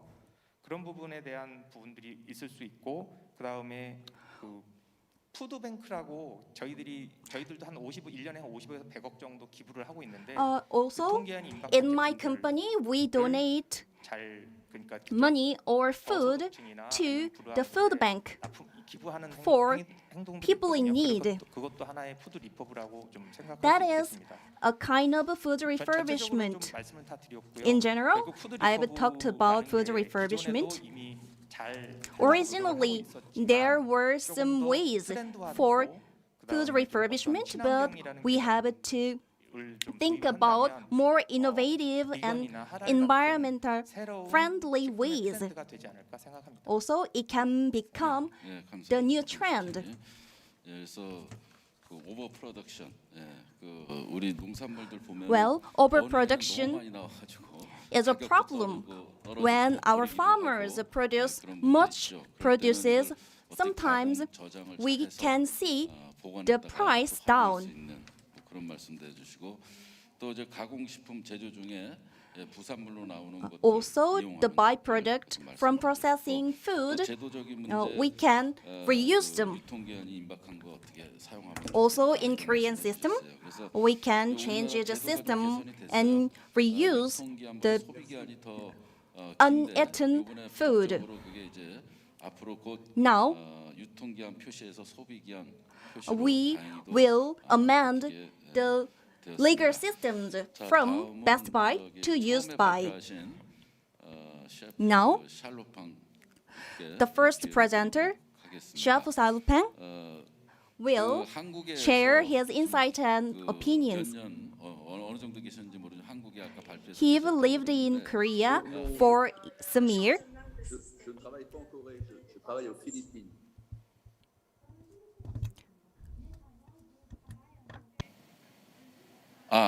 아까 발표해서 한국에 좀 계셨다는 말씀을 I 들었는데. opened a Korean school in Seoul, in Sukmyungnyode. 예. 예, 그래서 그 아까 그 발표하실 때 리퍼 푸드의 정의, 역사, 뭐 필요성 He also covered the history of food refurbishment. 접했다면 한국에서 그 리퍼 푸드에 대해서 Have you seen 우리가 그 the 음식 Korean 중에서 food? 활용할 수 있는 그런 Do you 혹시 have 아이디어가 any 혹시 ideas 있으면 for 좀 food 말씀해 주실 수 있을까요? refurbishment for Korean food? Quelle cuisine coréenne on peut utiliser pour la As I know,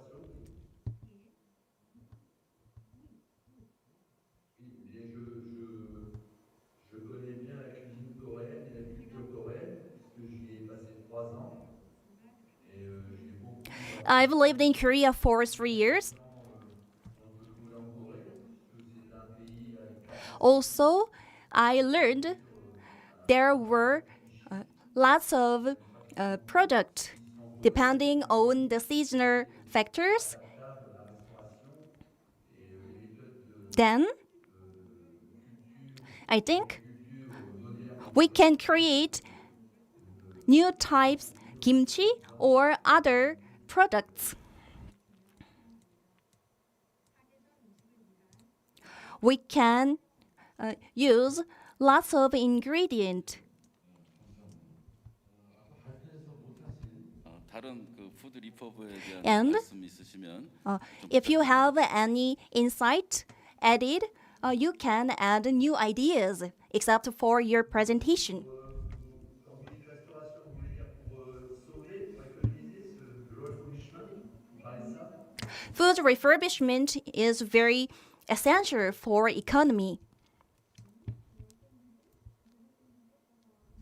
Oh, mais alors, je crois que la Corée est très très bien organisée dans In Korea, recyclage et not only food refurbishment, but also other produce or food wastes are well handled. la nourriture, les poubelles sont triées. Je me rappelle dans l'immeuble où nous habitions, il y avait plus d'une dizaine de poubelles différentes. Where I lived in Korea, Ça, je trouve ça quelque chose de formidable que peu de pays font. the management of waste in Korea was very excellent.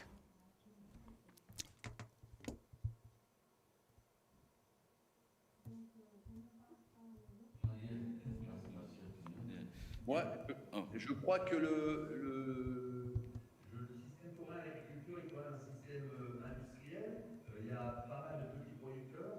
Moi, j'ai toujours apprécié In my opinion, les marchés où chacun the food refurbished market in Korea can cover the small owners to large supermarket franchise. It is easy to commercialize food refurbishment. ne pense pas qu'il y ait certainement on peut améliorer, mais c'est déjà, je pense, très très bien organisé. We can educate consumers and others to change their awareness. Thank you. 다음에는 그 Next, 지금 필리핀에서 온라인으로 참여하고 계시는 we invite 호세 chef 코리안, from 신부께 Philippines. 한번 의견을 여쭤보도록 And 하겠습니다. can you share your opinions, Jose? José, c'est pour toi. Hi, I would just like first if you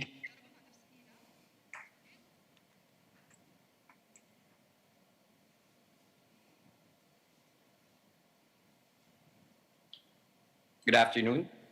I just want to check if the sound is coming in okay from your end.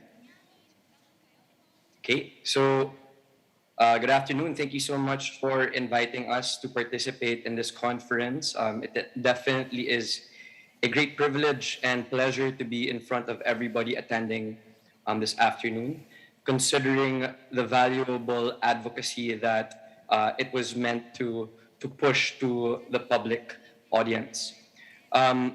As educators, I think it is very vital that we first examine and post different questions that are meant to be answered in order for us to execute and implement different regulations and best practices.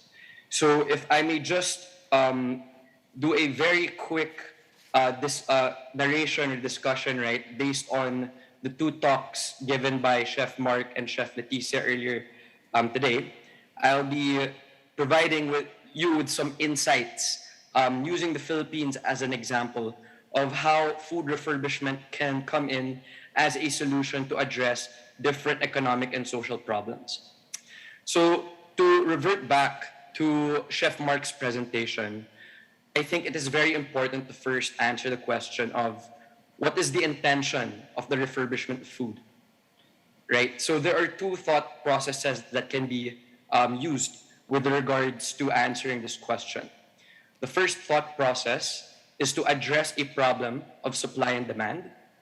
And the second is to innovate products that maximize the availability of resources. So I'll be going through these two thought processes very quickly, but in a manner wherein I will be providing some insight and some information. And from there, I will be drawing some questions that I will leave for the audience to ponder on. So going back to what I was saying, here in the Philippines, the consumption of processed and canned goods are very popular. And there are different factors that come into play with regards to why the popularity exists. So what makes it popular? First is convenience. So normally processed and canned goods are easily accessible in any retail store. Of course, a matter of shelf life is also addressed. Given that most of these products are processed, it extends its life before it becomes spoiled. And lastly, it's ready to eat. So anything that comes out of a can, there's no need for it to be cooked any longer. People can just instantly open the can, put it on a plate of hot rice, and proceed with eating it. Next would be the abundance and variety. Many companies and businesses carry different varieties of products and would have different variations of it. These variations would include different flavors, right? Different applications. So there is definitely a diverse list and inventory of individuals to choose from. And lastly, with regards to variety, it also comes in the form of the size that the product comes in. There are different packaging sizes, some of which are good for individual consumption, and some are labeled to be good for family consumption. So it becomes very easy. And lastly, I think the biggest factor that contributes to the popularity of processed and canned goods is the price. More often than not, for the quantity you receive in a can, the price is normally cheaper, especially if you take in consideration the overhead expenses you will have to incur if you had to cook raw ingredients at your home. Okay, so what sort of processed items are popular here in the Philippines? Processed meats normally are the most popular. The likes of corned beef, luncheon meats, fish, processed products also like tuna, sardines, mackerel, milkfish, and dried fish, instant noodles, snacks and junk food, and sugar-based juices. So from here, I want to deviate the conversation to what concerns and repercussions emerge from the information that I provided. First and foremost, one of the concerns that has to be brought onto the table would be the nutritional imbalances that will occur due to the consumption of highly processed goods rather than fresh. So as we know, part of the reason as to why these items are increased, right? They undergo an increased duration of shelf life is because of the chemical additives that are added to it. And normally, one of which would be salt. So in the likes of the processed meats and the fish, and in fact, even the instant noodles, the flavorings for it, there is a very, very high percentage of sodium found in it. The next concern I would like to bring up is the depletion of supply and dependencies on other economies. So an example I would like to give with regards to this is the fish category of processed goods. As I mentioned, canned tuna, canned sardines, canned mackerel, canned milkfish, and dried fish are very, very popular. Now, given this circumstance, it tends to create an overproduction for these sorts of products, which means commercial fishing vessels are obliged or are merited for going to the waters of course, the Philippines and trying to extract as much supply as we can. Unfortunately, because of this sort of practice, sustainability regulations and sustainability practices are normally put to the side. Because at the end of the day, feeding a population, right, becomes a bigger problem that needs to be solved. Next, on this discussion as well, with regards to dependencies in other countries, a significant percentage of our supply is actually imported from foreign countries. As an example, as per the agricultural attaché of the US Embassy, he provided an anecdote wherein, according to a study conducted by the US Department of Agriculture, the Philippines is actually the #1 market in Asia. So this means that a lot of our grains, a lot of our flour, a lot of our potatoes, a lot of our meat, a lot of our poultry is actually imported from another country, let alone another continent. Next, because of this, there is a lack of development of the local agricultural sector. So because of this imbalance, there becomes a very significant dependency on other economies to provide us with the food that is meant to feed the population. And because of this, we become very dependent on the volatile economy of the world. Now that we are so conveniently dependent on these products, when the time comes wherein an economic turmoil comes out, similar to what happened last year in 2020 with the COVID, wherein a lot of the trading barriers were closed, it caused the commodities to skyrocket in price. So this created a lot of difficulty for many, many Filipinos, especially since a lot of us actually ended up unemployed. Okay, lastly, the popularity of canned and processed food generates the population's dependency on them. As it is cheap, the majority of the population prefer canned food due to its many benefits. Based on a study by the World Bank, approximately 2 million Filipinos will fall under the poverty line in 2020 to 2021, which will increase the poverty percentage to 20%. This means that the consumption of industrially canned and processed foods will also grow. Consequently, this will also affect the overall nutritional state of the people and at the same time bloat that overwhelming demand in foreign economies to provide us with the resources that we need. On another note, refurbishment can also be considered to be a great benefit, not only to the economy, but to the individual as well. Entrepreneurs and innovators are using refurbishment as a way to create new businesses. The objective with these innovations is to find solutions to operational and logistical issues and concerns. The resources, as mentioned earlier by one of our panelists, the resources that were deemed to be waste are now being reconsidered as new subjects for repurposing and innovation.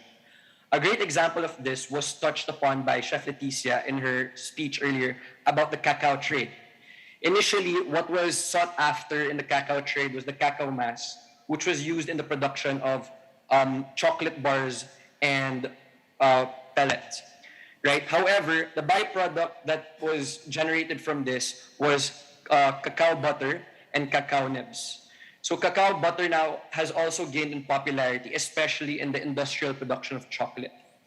For cacao nibs, in recent years, it has been deemed to be a very popular superfood, which obviously helped in propagating its popularity. So this is just one example. Another objective is that technologies and processes are being applied to food to help in extending shelf life and to ensure that exported products conform to importation regulations of other markets. An example of such would be for me to refer to the presentation made earlier this morning by the Endurance students with regards to the spray drying of mango. So as they discussed, unfortunately, despite the high level quality of mango coming from the Philippines, we are not able to optimize the supply and the exportation of such, particularly because of a plague that exists with the local weevils that penetrate the mango.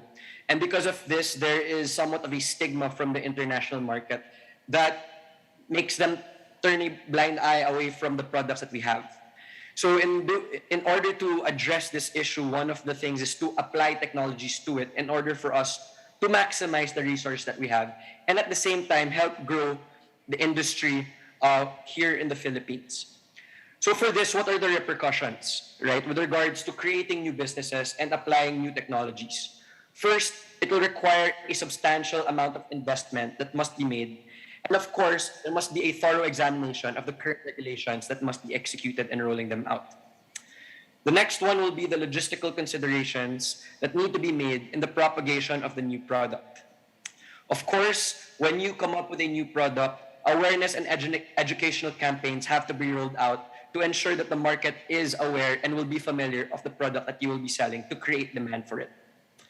Once demand increases, the expansion of the industry should be monitored and justifiably limited to prevent any negative occurrences from happening. As mentioned again by Chef Leticia in her presentation, as the cacao trade grew in popularity and in demand, there were many environmental, economic, and human rights issues that emerged, which means that as a commodity or a business grows, it cannot be helped that there are many negative occurrences that emerge that need to be addressed or at least curbed. Finally, as popularity increases, more and more businesses will start producing in huge quantities, which eventually leads to what the economics call the law of diminishing returns, wherein it creates a lopsided market where there is an overproduction, where there is more of a supply than a demand, which eventually leads to food waste. So with all this data and information that I'm laying out, I would like to again pose a question to everybody that's in the audience. As educators, our responsibility is to provide information and to ask questions and insights that are drawn from this information. We alone are not capable of moving such mountains. However, our optimism is based on the fact that we have the privilege and opportunity to teach and mold the minds of today's youth.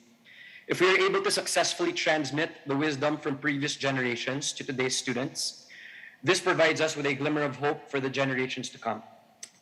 So with that, I would like to pass the microphone back to our moderator. And for any questions, Chef Mark, Chef Leticia, and myself would be more than happy to address them.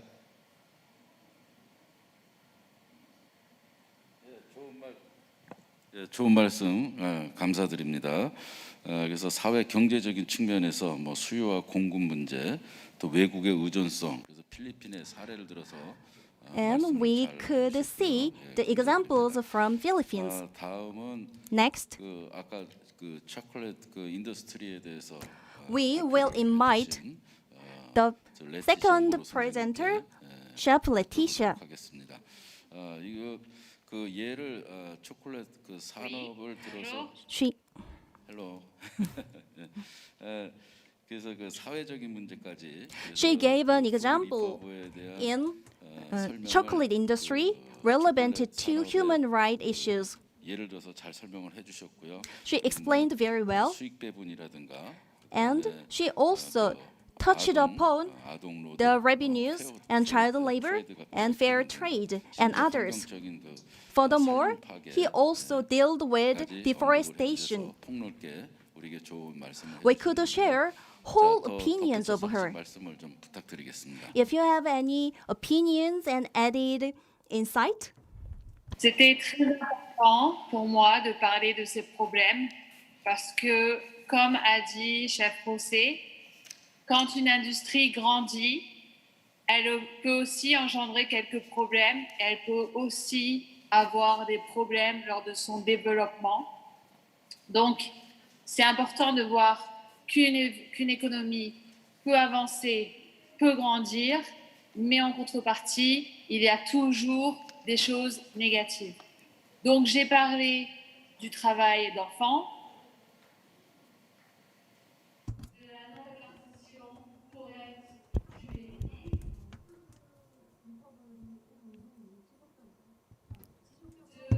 We continue to develop the campaigns, other relevant movement. Not only society, but also environment. We can educate our students about all of these issues because they should know what is food refurbishment. It is essential for us to educate our students. As I said previously, children work for cacao trees, the child labor. However, they have to go to school, not work. Many parents send their children to work because the cacao market is growing.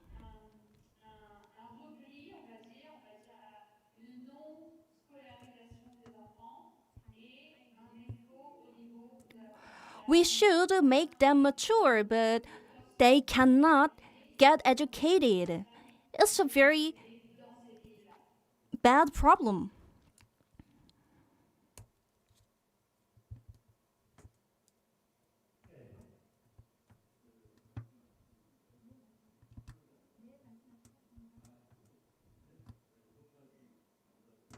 Thank you for your opinion.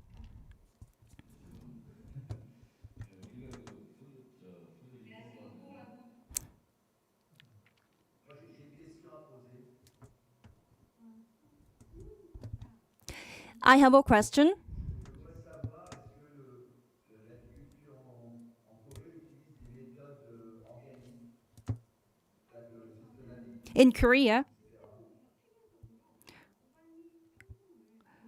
started to use organic food or produce.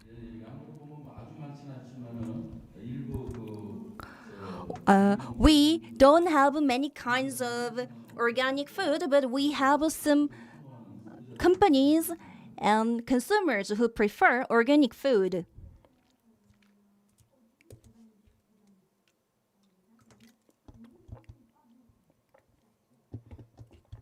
d'accord. Parce que quand je vais en Corée, je suis toujours surpris par la taille des oignons, des carottes ou des choux qui sont vraiment très très gros.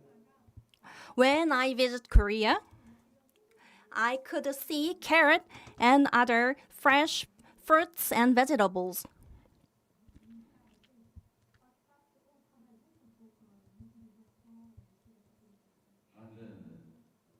Je sais que les légumes organiques sont très chers en Corée, je sais quelque chose. Et y a-t-il une demande de plus en plus importante des gens pour And I also heard that the organic food or produce are very expensive. I think Korean customers consider the quality of food.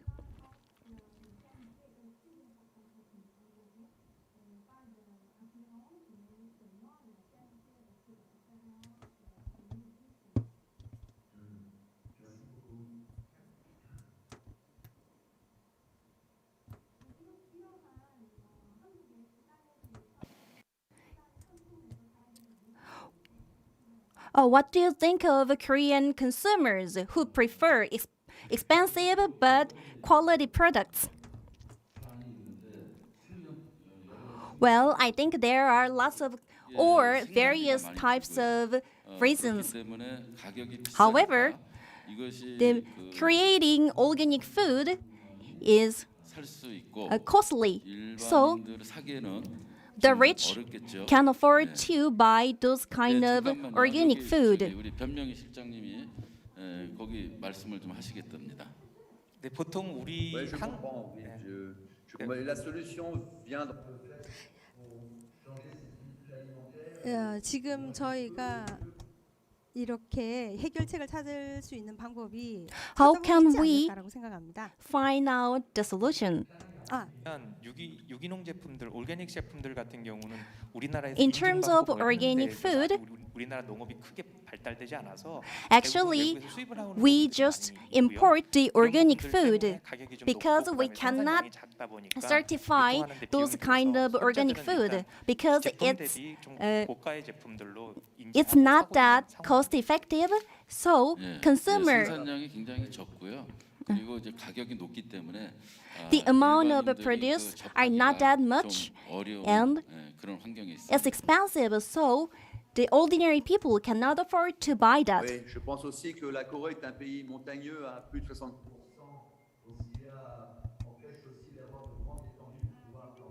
In my opinion, 70% of Korean land account for land. So I think Korea can produce organic food more effectively. If we have any opportunity to explain or add these ideas, we will do that. Next, the last one remains. The Korean representative, who is a well-known chef,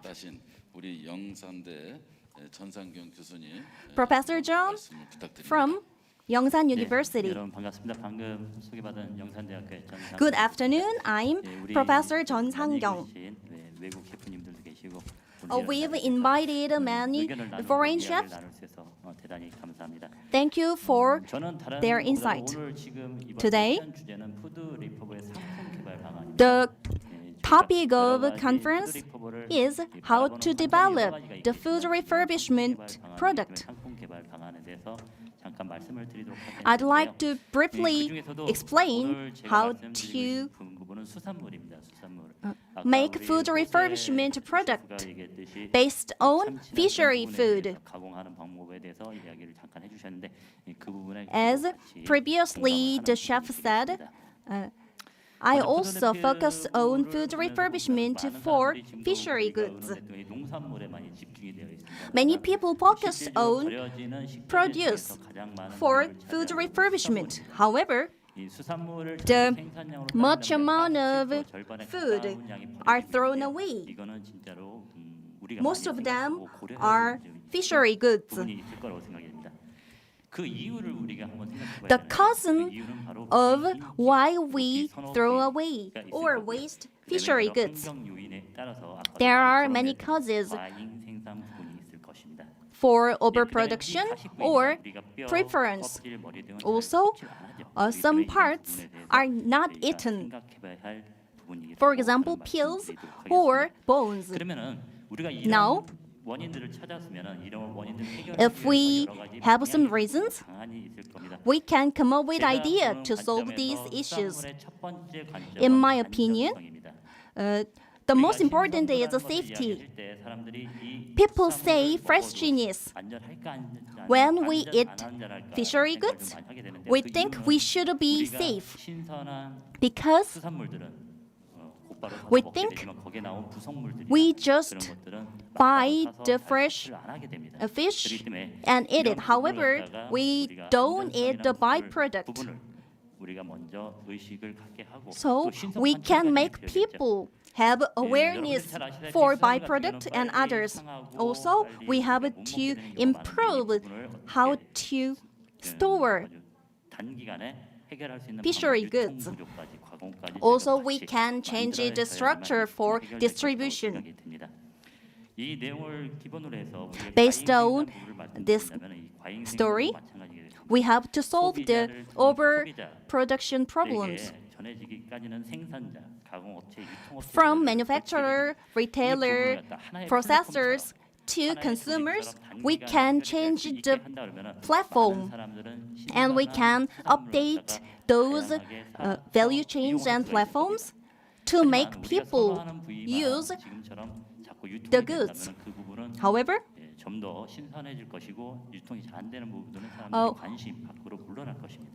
if we focus on some promoting some only popular part, we have still problems. However, now we have some research for byproducts or uneaten parts, such as bones and peels.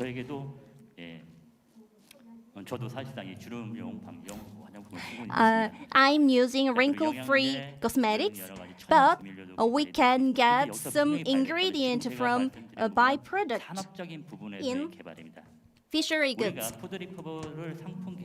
But the important is that we have to commercialize some parts, making housewives to use these parts. It is our task to study. And then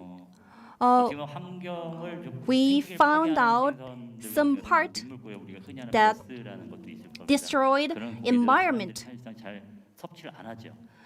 People don't eat some special fish. However, we can use those kind of unpopular fish to animal feed for cat or dog.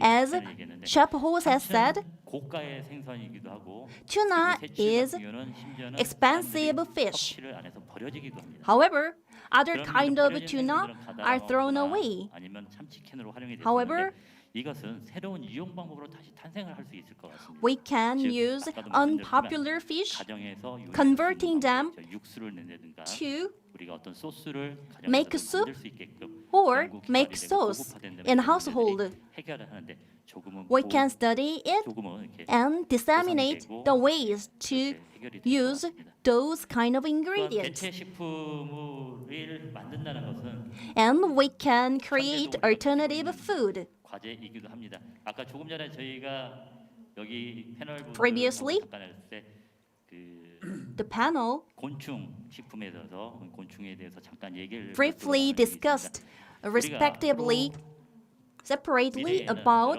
insects. In the future, we can change our culture. Also, we can change some current issues, and we also think about the future.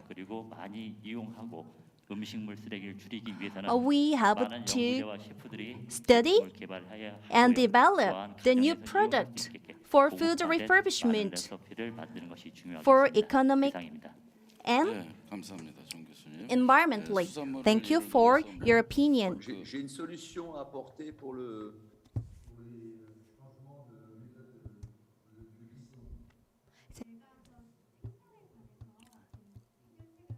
I have some opinion for fish.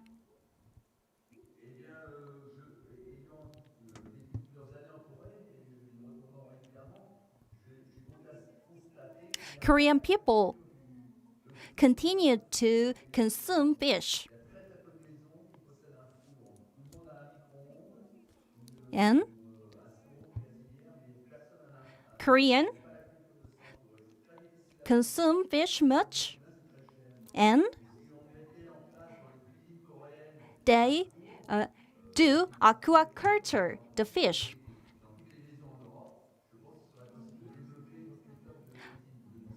Otherwise, in European market, we can share the recipes for fish from Europe to Korea. For example, in Europe, the head of fish are used to make soup, and Korea can refer to this recipe. Thank you for your opinion. Due to time constraint, we've watched 5 panelists' presentation. In my opinion, Korea thought that food refurbishment isn't that popular. For example, do you remember the incident of dumplings? During that time, we used cabbages and vegetables, but we were cautious about the safety. As a researcher, I visited some franchise market, and the grocery market just wasted some food after the time. They just wasted fruits and vegetables. However, they just thrown away the food waste, just grinding or other ways. So I think we should change our awareness. And we think the refurbished food can be used not only for food security, but also for environment. And we can raise the consumers' awareness. And we also expect the systems to be improved. Thank you for all panelists and the viewers online. Thank you for your attendance. I also extend my gratitude to host of this event. Thank you. 네, 저희도 감사합니다. 이렇게 한 자리에 Thank 모이기 you, 어려운 thank 분들을 영상 속에서 세 분, 그리고 현장에서 또 이렇게 세 분, met 여섯 분이나 three panelists 한꺼번에 뵈면서 해안들을 모아보니 정말 새로운 아이디어도 많이 나왔지만 중요성에 we 대해서 could 한번 더 새겨볼 수 있는 귀한 collect some 시간이었습니다. good insight and 작가님을 ideas. 해주신 정윤아 교수님께 감사의 마음 고객님께 Also, 전합니다. I 자, thank 이제 you 두 번째 for 세션을 your 마치고 moderating. 잠시 무대 정리 후에 Now, 바로 세 번째 세션 시작할 테니까요. we will 여러분들은 resume 5분 the 쉬는 시간 생각하시면 될 것 같습니다. third session 3시 5분에 after 다시 a few 오겠습니다. break. 잠시 후에 뵐게요. We will back to 3 p.m. Thank you.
꽤 빠른 속도로 진행되고 있는 So we 이 just 컨퍼런스에 doing all the 참여해주신 process in 여러분의 the 관심 덕분에 fast time. 정말 So 재미있고 thank you for 알차게 your 저희 interest, 듣고 and 있습니다. also 앞으로도 I really 아낌없는 관심과 appreciate 끝없는 all your 응원으로 여러분과 interest 함께 and all your 푸드리퍼브의 정착과 그리고 발전에 informative 도움을 idea 주시길 to us. 부탁드립니다. 자, 그럼 세 번째 세션 So 시작해 the third 볼까요? session 부산 is 국제 푸드리퍼브 commenced. 컨퍼런스 So 이 Busan 첫 International 세션은 Food 푸드리퍼브 REFURB 플랫폼의 Conference, 구축 we 방안에 대한 will 이야기 discuss 나눠보는 about to 시간인데요. build the 주제 platform 발표를 for the food 콜린탄 셰프께서 refurbers. 준비했습니다. We will have the 화면 presentation 보시죠. by Chef Colin Tan.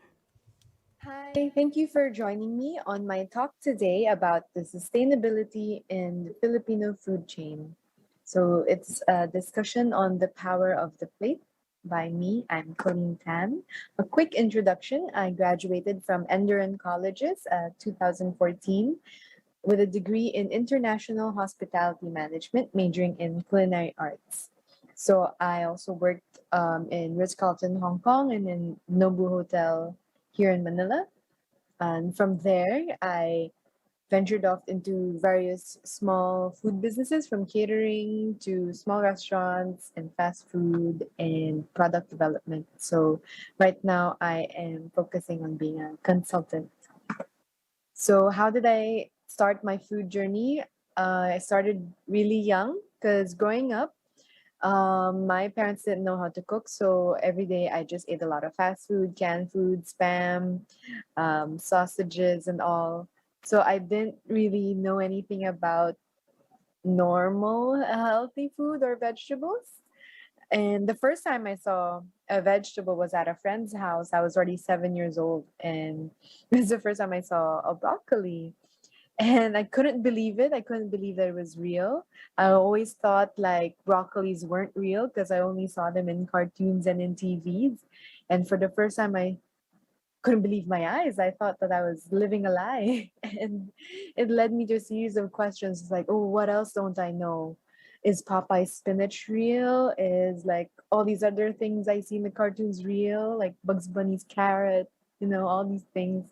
So that curiosity led me to wanting to learn how to cook. And a few years later, I got to work in the kitchen professionally. I got to explore the world.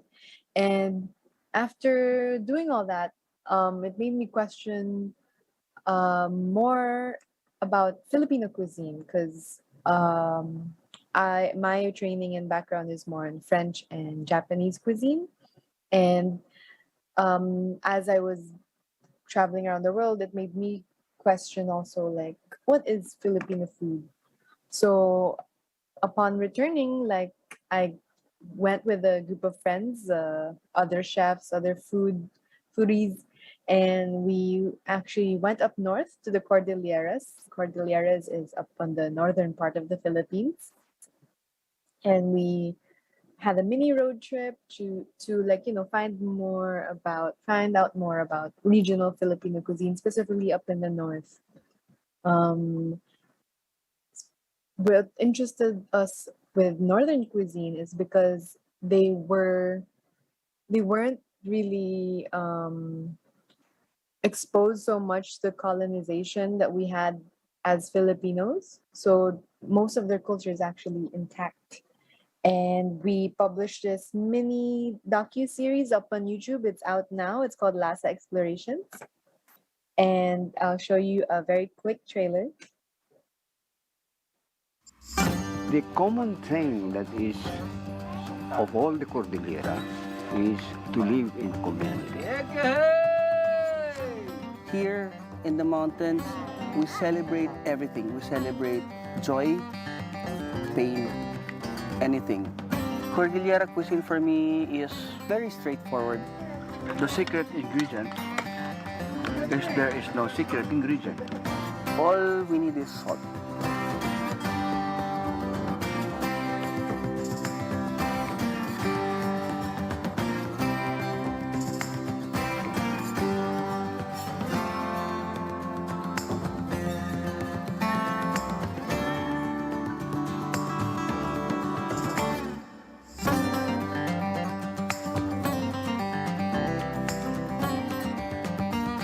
So it's out on YouTube. You can watch it, and it's very short.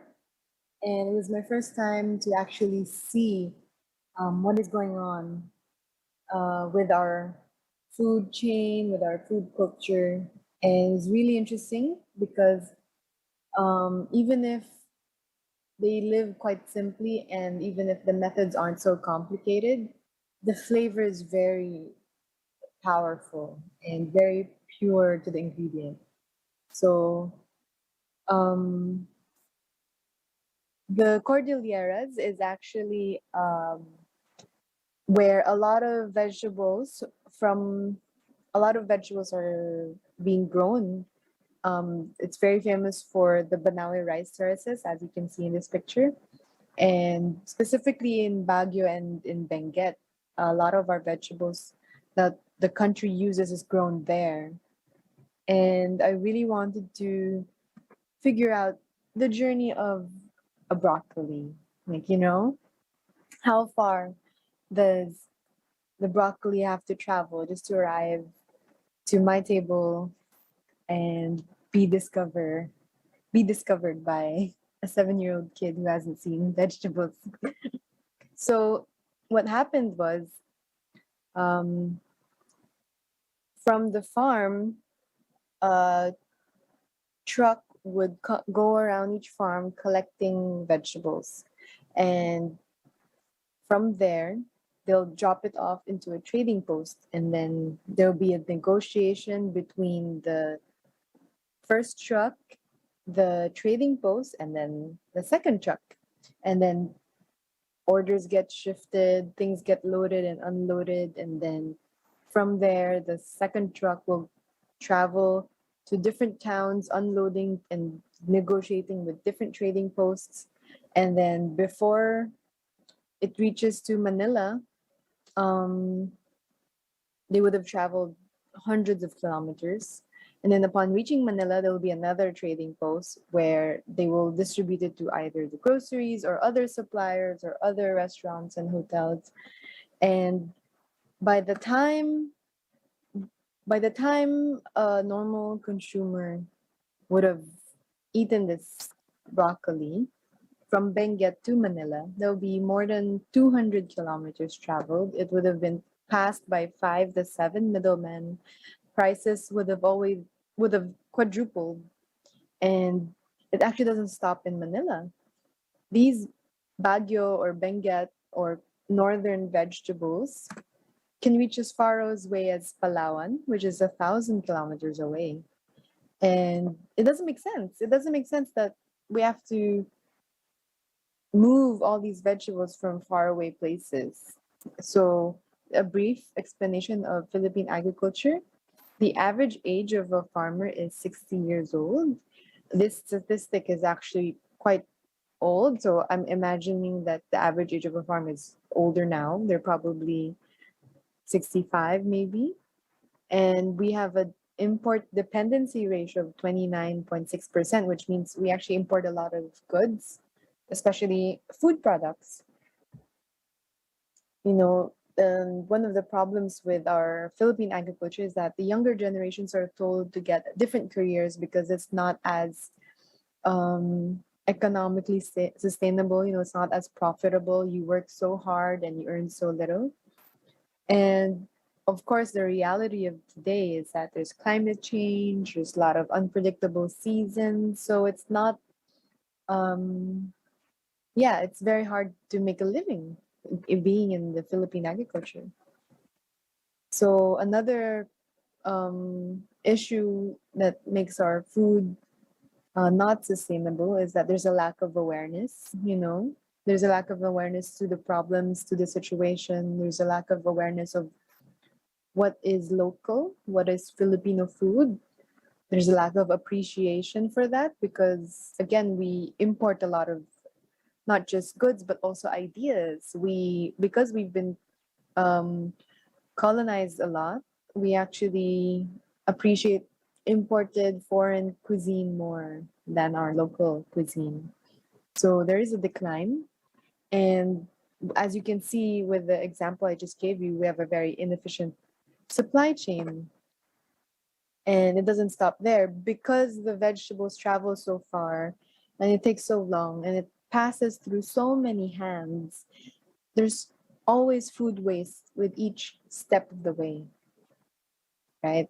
And each there's a statistic by the DOSC. Each Filipino wastes an average of 3.29 kilos of rice per year, and there's an estimate of like over 2,000 tons of food scraps thrown every day in Metro Manila alone, and this was provided by the Worldwide Wildlife Fund. So we actually have this word or this cultural behavior amongst the poor called pagpag. Pagpag is the Tagalog word for to shake the dirt off. It's when the poor try to scavenge for leftovers and recook and reutilize basically that leftover food. And it's quite a big problem because as you can see, like we're wasting so much food.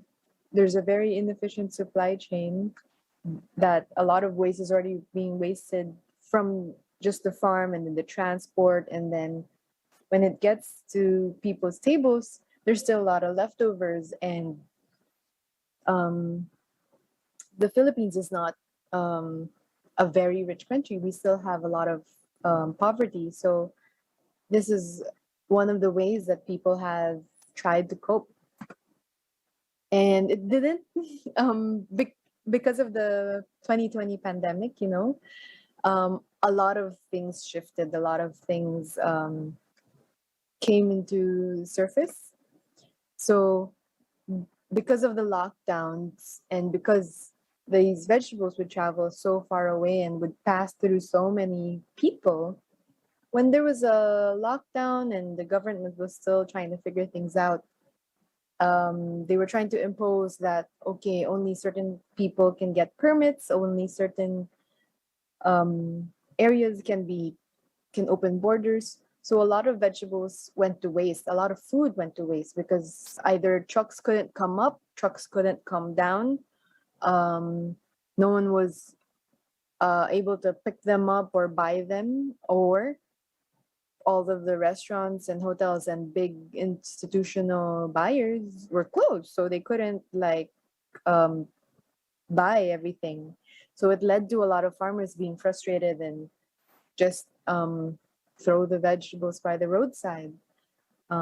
This actually also happens even before the pandemic. Sometimes when there's just too much supply and I get there's not a coordination of who buys what. Sometimes if let's say all the farmers start growing tomatoes and all of them harvest at the same time, prices will drop really low and the farmers wouldn't see it to be worth it to bring it to the trading post and sell it, and they'll try to make a protest against it.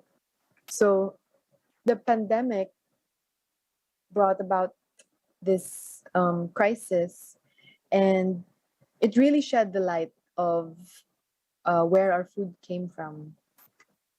So because there was a problem in the borders and permits and supply chain, a lot of people actually had a problem. They were hungry.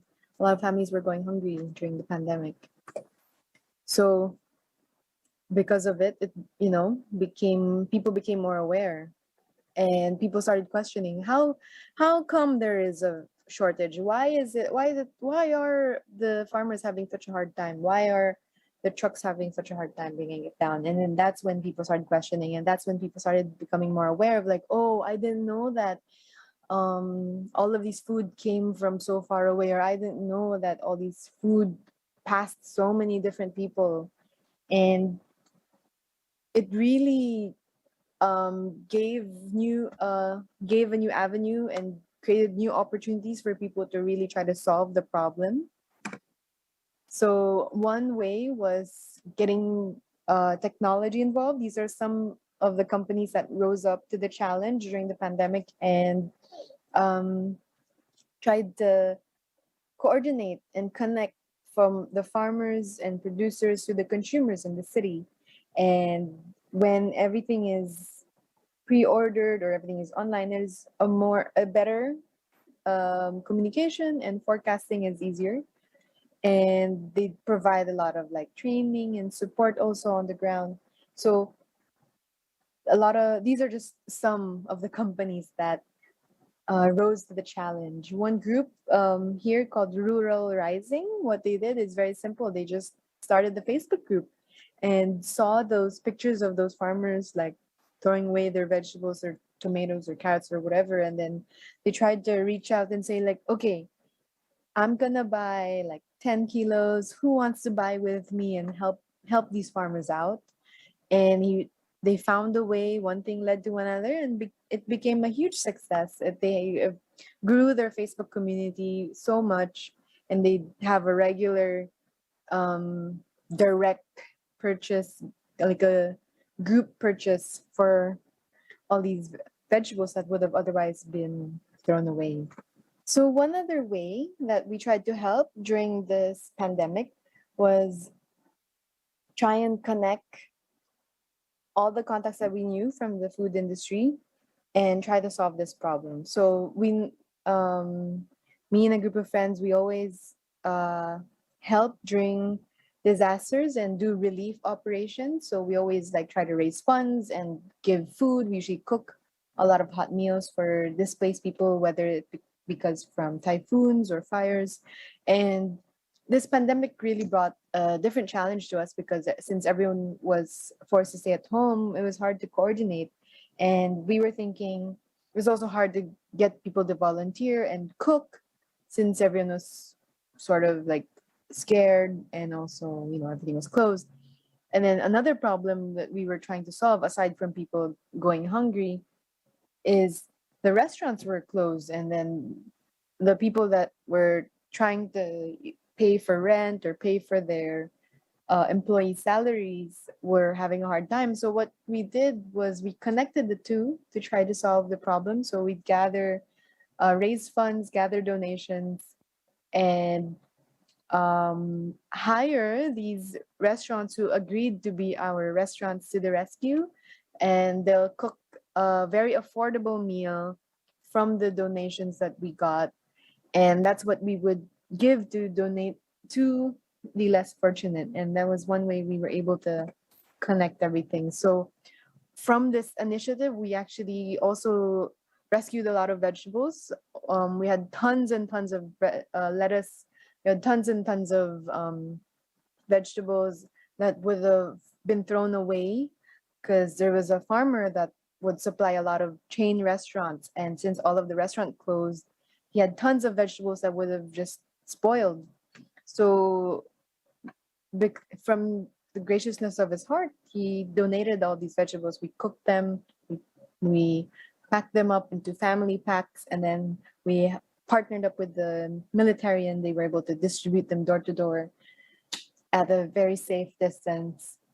And this is just one example of what we were able to do during the pandemic. And in a span of 1 month, we were able to give around 91,000 meals. We had 18 restaurants that was able to benefit, and not just to cook and feed people, but also they were able to at least sustain giving their employees a bit of salary and help them with their business. And we were able to reach 23 barangays and 13 cities. So another initiative that happened during the pandemic in the Philippines was they developed a community pantry, is what they called it. It was it went really viral. It started in one street corner and then every street corner was doing it. The idea is that you leave your excess food that you might need, or food that you want to donate, and instead of because it's the pandemic and everyone was trying to socially distance, they would leave a sign and just said take what you need, give what you can, basically. And it worked. A lot of people were hesitant and a bit skeptical. They would think that a lot of people would be greedy and they just one person will just get everything. But no, people proved themselves that they were able to just take what they just need. So these are all nice, solutions that came out to help the food chain to make it more sustainable during the pandemic. But most of them were like short-term solutions. So what do we do now for the long term, right? One way I would suggest is starting your own community garden. And that's what I did during the pandemic also. Like I was able to put to use all the knowledge that I've been learning over the years because I've joined a lot of like organic farming workshops, permaculture, and the pandemic gave me time to grow a community garden, and led it gave me this opportunity to show people what we can do with all these empty spaces, empty lots in the city, and how much food we can grow in such a small space. And from here, I was able to also um, start a small composting program where I would gather food waste from my neighbors and turn that into compost. And at first, they were really confused as to why I was like asking for their food waste. But then I'd explain to them, and they were amazed because they would see the little fruits of my labor.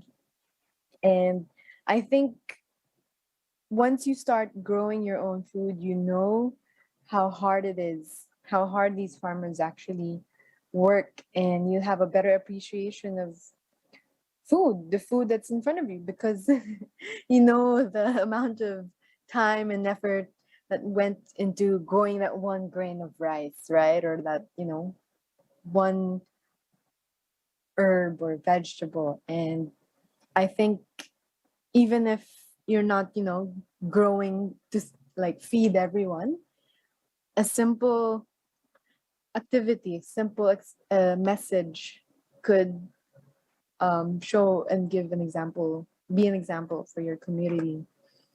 So, that's one thing that I'd highly recommend, that you can do, a simple activity that you can do at home to help combat food waste, right? So what is composting? It's, decomposing organic matter. It gives rich nutrients back to the soil, and it's good organic and natural fertilizer. It helps your plants grow. And, it saves us from just throwing these food into the landfill. And the with the landfill problem, like there's just too much of them, right? There's just too much waste. And eventually we're gonna run out of space. And even if you say like, oh, it will decompose in the landfill, it'll be fine, it will biodegrade, right?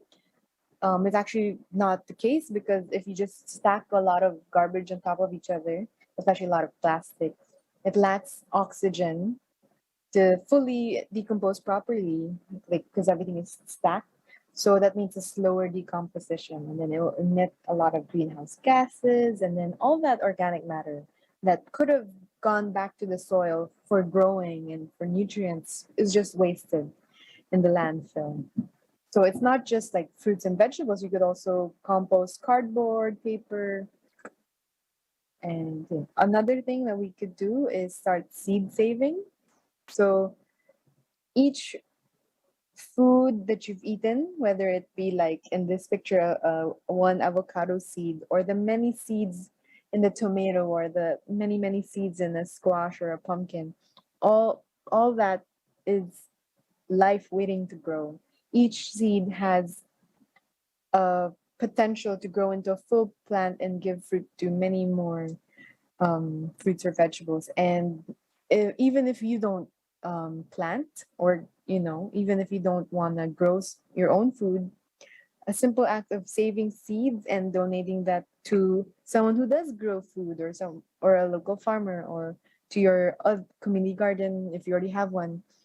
Simple act of seed saving is also a good exercise to be more aware of what kind of food, and how, be more aware of the sustainability of this cycle. Because essentially, with composting, with seed saving, and all these things, these exercises that I'm highly recommending, is we're trying to close the loop and make people become more aware and give back to the soil and give back to nature, really. Another example of movement is called the slow food movement. For those of you that are not aware, slow food means food that is produced or prepared in accordance to local culinary traditions, typically using high quality, locally sourced ingredients. And there are multiple slow food groups around the world. And one group is called the Slow Food Sari Sari. They just started also in the pandemic, and they started focusing on um, producing agro biodiverse gardens or community urban gardens in the city. So they would provide training and educational awareness and proper proper training for these people who are interested. One, I wanted to share this example also of what a previous solution to food waste was born in the past. This very famous lady called Maria Orosa.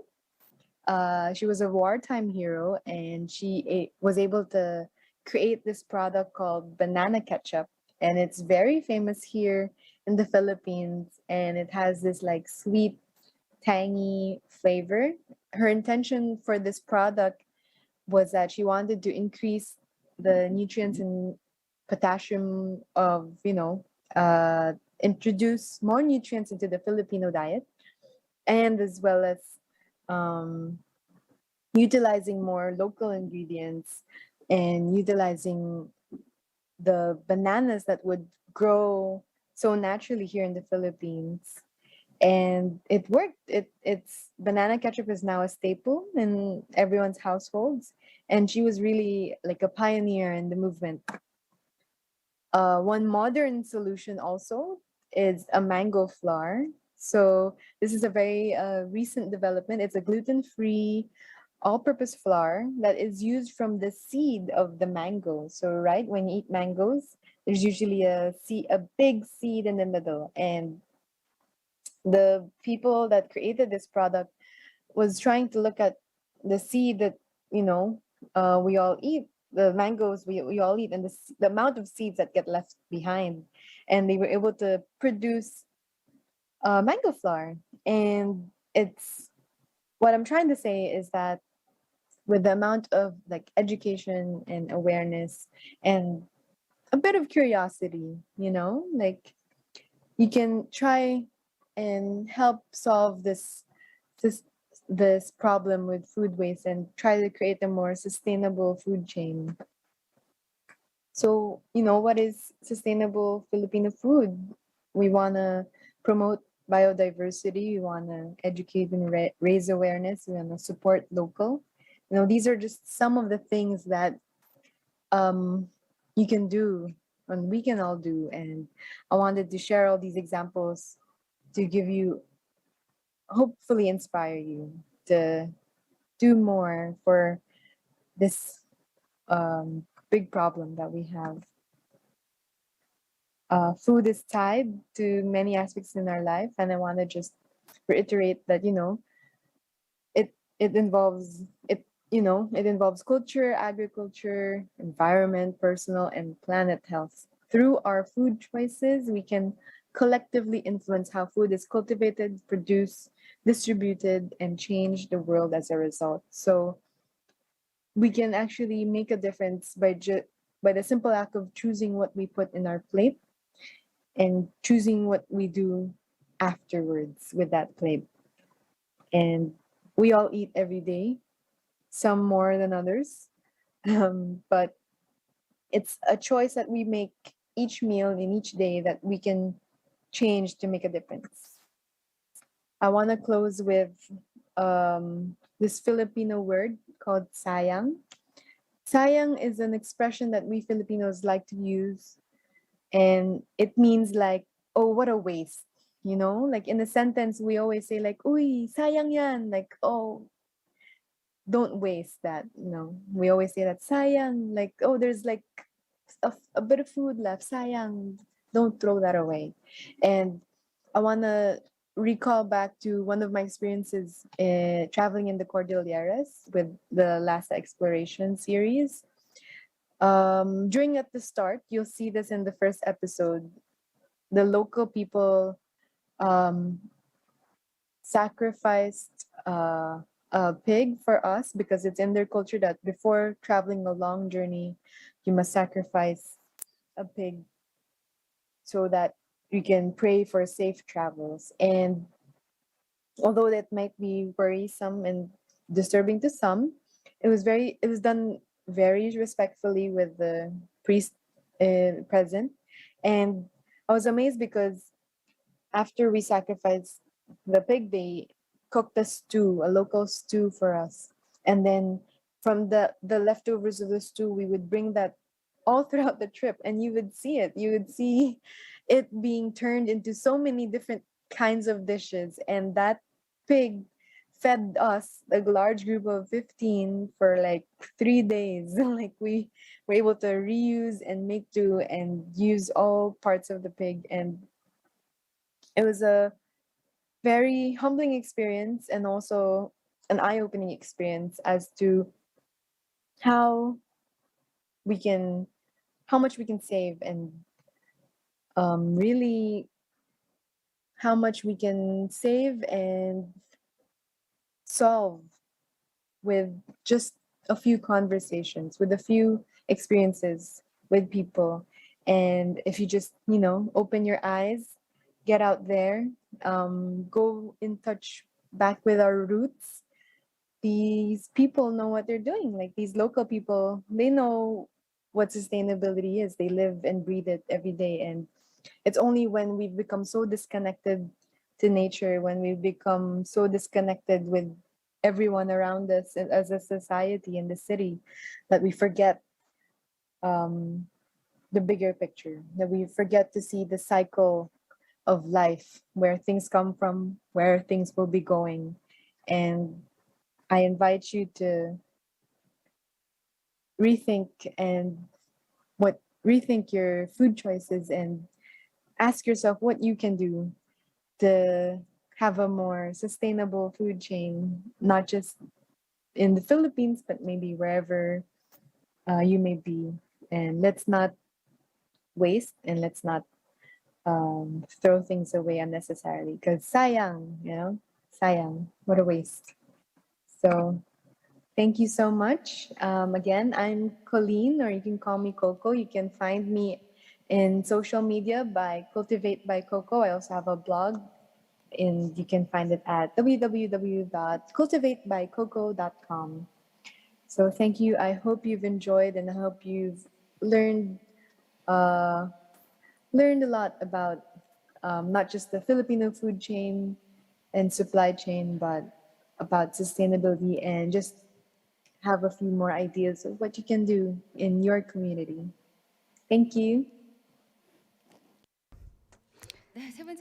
So we just have the presentation. It was very interesting and very trendy. So we just had a different point of view of the food refurbs. Sayang means we reject something, but in Filipino they say don't waste, water waste. So we have to remember this verse, and maybe we can teach children to say sayang. So we will have the conversation to build the platform of our idea. So we will have Choi Soo-gun, director, the Museum of Colonial Art, and also we have a panel. So please welcome Director Che and panels. And also we have the Jose Gallant and also Nicole Akiad. We will have the video meeting with them. So let me have your introduction.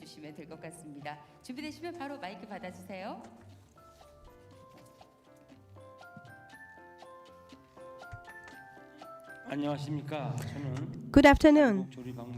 I am the director, Che, of the Museum of the Culinary Arts. I used to work at Hyatt Hotel and Shilla Hotel for 20 years. But after that, I just became an educator about 20 years. And I just resigned my career as educator from Kyunghee University. It is honor to meet you today, and also it's honor to have the chairman for the moderator of this session. So as you see on the screen, Nicole Akkad,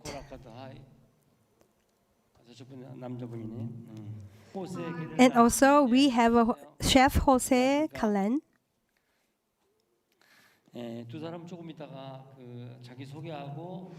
So we will have time for introduction of yourself later. So here we have three panel. We have Dr. Han Sang-ho, the professor of restaurant management of Yongsan University, and Dr. Cha Ho-myung, researcher at the Sunjin Meat and Food R&D Center. And finally, we have Professor Yang Ji-young, the food engineering at Fukyung University. So we will have Han Sang-ho, the Professor Han Sang-ho. I am Han Sang-ho, the University of... I working on French and restaurant. So according to talk about the food recode, I just had a chance to talk about this one about 4 years ago. I tried to cook with carrot, which was almost thrown out with the students. So we utilize the food material.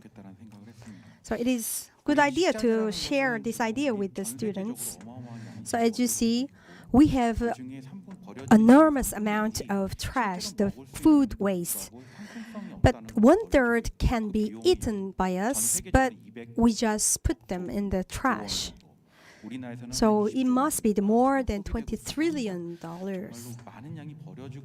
So huge amount has been went to the trash bins. So I just like to touch upon the platform.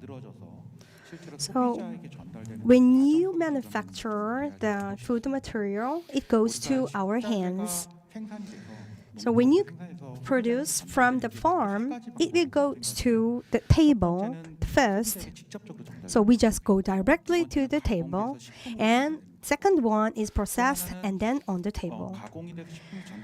And the third, before we go to the table, when after processing, we have a B and 3 plants. So we have a different B and 3 market for this. For example, when you produce and send it to our consumer, so we have some organization. In England, we already done this. So we have Jigui, the name of company. So we just deliver to the table. And also for the market of B2B, we have a full harvester in USA. So they sell ugly food and ugly fruits. And they are selling on B2B. So already established the market for this in USA. So when you just deliver it to the table, we also, in US, they also sell in Walmart. And in Denmark, they have a second, the delivery system from delivery. And also here we have the 11th Avenue, the website. We also sell the food refurbish. And also the chef back in Korea, he's very famous, the moderator of the food. He also work on using the food refurbishment products. So trash is not the trash. Actually, the food material is not the trash. We have to utilize, and also we have to expand and also settle down the market for this. What I'm worrying about is, so most of the panel already made a presentation. The farmer in the farm, almost all the farmers are very old. even in Philippines, even in Korea. So we need to build the platform in online. Do you think it's possible? It is not possible and easy for them how to utilize the internet. So who got the power? For the farmer? No. And also all the benefit doesn't go to the farmer. And they have the discrimination of the sharing the benefits. So how can we solve this problem? According to the pandemic, all the delivery of food is not easy. But we have a new method of the with Corona, so we are trying to deliver in the right place. So how can we preserve the food? And how can we maintain and store? We have limitation for the storage. Sometimes we can manufacture products we can preserve 1 or 2 years, but the rest of the products it's not easy to preserve them. So we need to find the way how we produce and how we process all these items, and how can we systemically build platform for the food republishment. So currently the huge enterprise using this food refurbishments, even in like 11th Avenue, like a big enterprise. But we need to find the small, medium companies to utilize the products from the food republishment. And systemically, we have a lot of things to solve. And also virtually, we also have the idea, how can we give the influence a good idea to those who produce the farm? And as a consumer, we need to have the idea that we just respect how they were come from. So this is educational idea, but we need to teach them well. So Korean people think we need to eat the better food, not the bad food. This means the bad appearance. But the bad food or a bad appearance, it doesn't matter with the appearance or some kind of scars. Actually, in nutrition and also the flavor, it doesn't matter. We have Korean words. When you want to eat something, it should be look better. So when we think of the good food, oh, it looks good and maybe delicious with a good flavor. But good food means nutrition and quality, not the appearance. So we need to do this education to students and the children.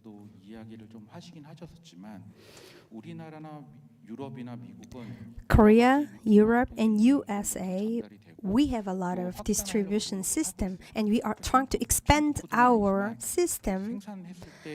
But when we just produce some products, if you think that was kind of waste or that was overproduced, then we have to let them know we have a plenty of products. We sometimes has a system to let them know that that was overproduced. So I would like to know the system in Philippines. How do they control and how do they let them know that that was overproduced? And also the food refurbished products, and we say B grade. So when you exchange the B grade products to, how can you build the platform? How do we build the system for the freezer and everything? Then how can you manage and how can you vitalize this system from Philippines?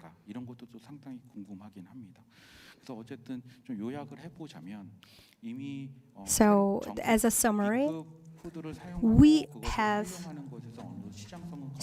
have already, the market has established to utilize the B grade products.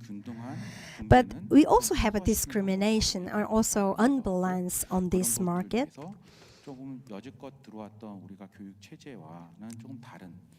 And also, this must be the new step for us to teach students to change the students' idea on B grade products too. So this event is the first time in Korea and also the first time in the world. So this is idea like a farm. We start growing products from the beginning. So I'm sure that Korean people and also the people from Filipino, you have the sharing idea, like Sayang, for example. We also didn't, waste our foods. I would like to give my applause to you for all your efforts. Secondly, I would like to have the Dr. Cha Oh-myung. He is going to touch upon the popularization and also commercialize. So Dr. Cha will just try to talk all this idea. I am Cha Oh-myung, the researcher of the Food, Meat and R&D Center.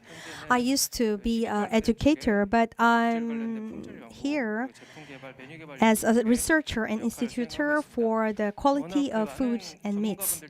We have a lot of panels and also the professionals give us a direction of to utilize the food reformers products, but I would like to give you some information how to understand the phenomenon. So when you just supply products, we cannot expect they will be sold out. For those who just when they supply products, they just wanted to expect them to sell them out. But the consumer has different idea. Some of them they just have people from offline, but we also had the consumer from the B2B. For example, at the mart, we have a very strict standard when you purchase the pork and the beef. And if we cannot afford the standard, the consumer will stop buying, and also the company will stop buying from the products. So this became the waste of food. The reasonable price, the value of the reasonable price, but we have to search for the another value. The important thing is we have to think of the dietary culture of Korean people. Normally in Korea, we love pork. We eat pork. Normally we just eat, if we have a 3-person in family, we have different ratio of fat. For example, my wife prefer no meat without fat, but I prefer meat with some part of fat. So if we have some understanding of segmentation, we can, establish the marketing and all the procedure for this. For example, the Sunjin Pork, our company, so we have the different specs and option in the pork. This is not for selling pork, but this is for public value. And we are trying to analyze the lifestyle of the consumer. So we have graded in different way for the ratio of the fat inside. So how can we go inside of the life of the consumer? They can use it with easy. And also, we have to have the understanding of the proceduring and manufacturing. To talk about the B2B processor, some people are very sensitive.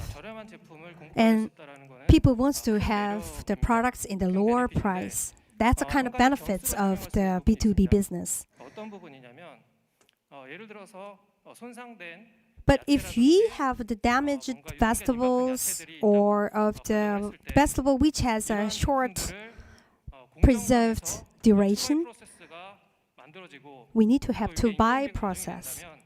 별로 의미가 없는 Unless this will be the meaningless and it will be the waste of food. 네, 따라서 이러한 산업 공정에 대한 이해도 선행이 돼야 되고요. So the fair business for this old item is also necessary. 채널에 대한 접근에 대한 부분입니다. And also the approach to the channel. For example, the aged farmers, they don't have any channels. They have only offline channels. Because of the COVID-19, our environment has affected and changed. The utilization of a mobile has been raised. So have you heard about Meatbox in Korea? That is online consuming channel in internet. So people and the consumer can approach through the internet, they can purchase the products. At first, we had a lot of problem in the internet. So at first, that was a kind of destruction of the food chain in Korea at first. But as time goes by, we just got learned that was a reasonable circulation and reasonable distribution. And also, we have a smart store in Naver. So in this channel, the producer can utilize all the channel. They can sell products directly to the consumer. So this is a very great idea for the consumers with a good price. So we have many procedures to produce the B-grade products. And how can we popularize these products to the house? Thank you for your idea. 네, 저는 한 10년 동안 대기업에서 식품 I've worked for large company for developing products, and now I'm teaching at Bugyang University for product hygiene. I'm Dr. Yang Ji-young at Bugyang University. I've seen the whole process of these events, and I also learned the idea from the definition of food refurbishment. Now, the definition of food refurbishment is that the bad appearance or the short period of distribution period is in the product. However, it is new product. We have to utilize those kind of waste. First, we started recycling. Then, expanded this concept to upcycling and ended up becoming a food refurbishment. I think food refurbishment is a kind of upcycling. It is a comprehensive definition. All of the factors or respective specialties are different. So we are wondering how to develop the comprehensive platform for food refurbishment. Not only for defining this word, but also when we say refurbishment, we just think about fashion or furniture. However, we can find out the difference in the food, because food is kind of living things and we can consume it directly. So consumers should trust food legally, and based on the trust, we can consume or buy the food. Therefore, we have to create legal systems to keep the safety of refurbished food. Then, our consumers can select refurbished food.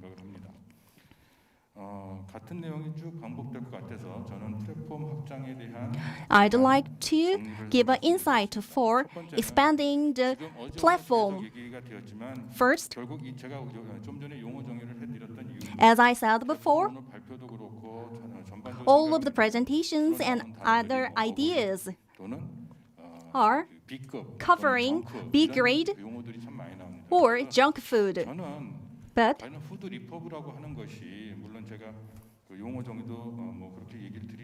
in terms of food refurbishment,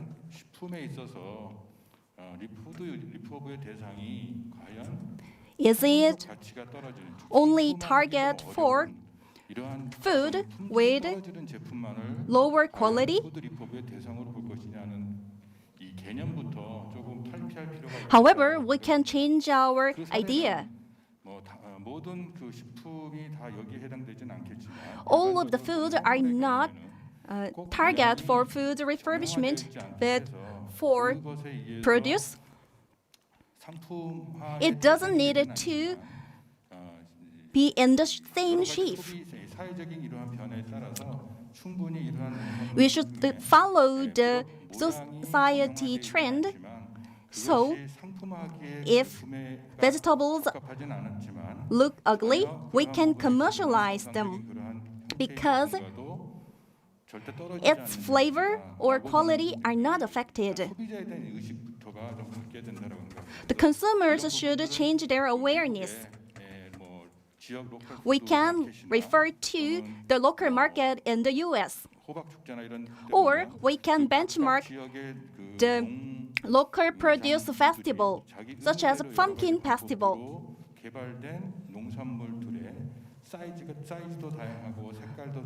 We can keep all of the shape or colors vegetables in variable price. Therefore,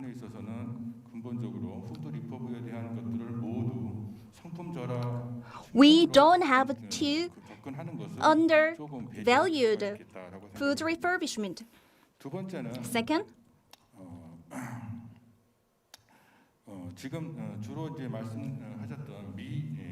many people said that the 30% of food are thrown away or lost because of processing or others. However, we can recycle those kind of food waste, such as upcycling in legal systems. We can also make them compost. We can build a platform for all of the things. Third, we are well aware of the lack of or shortage of food. However, we have to more focus on food security. Previously, we are limited to think about food, but we can expand our views. Through the new platforms, we can secure more food. So, the government, for example, Ministry of Farming or Economics, they are have interest, but it is limited. Not only to dealing with waste, but also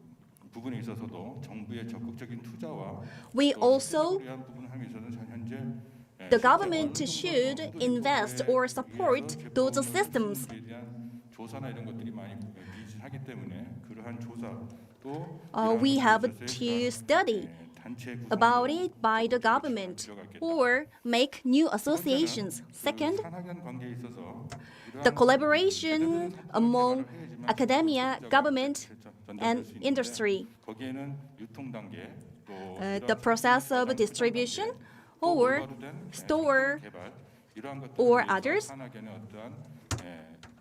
We can cover whole process of 지원 체제가 필요하겠다. 저 역시도 아까 support. As I said previously, do you know the sausage of fish?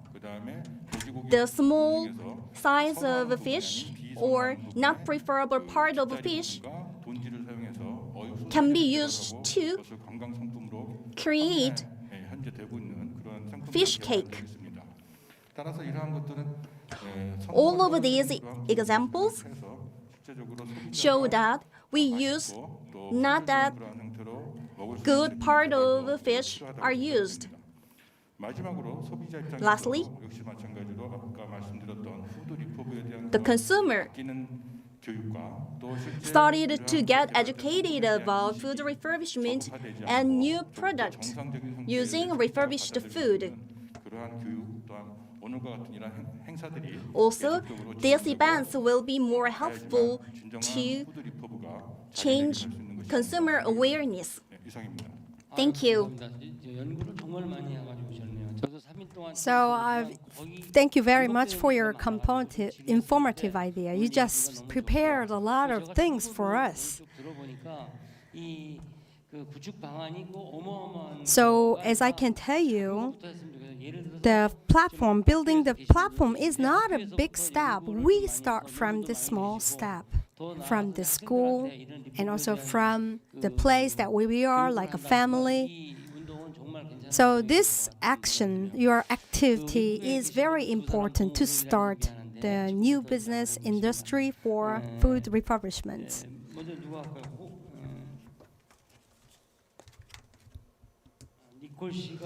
So we will have the Nicole to touch upon the topics.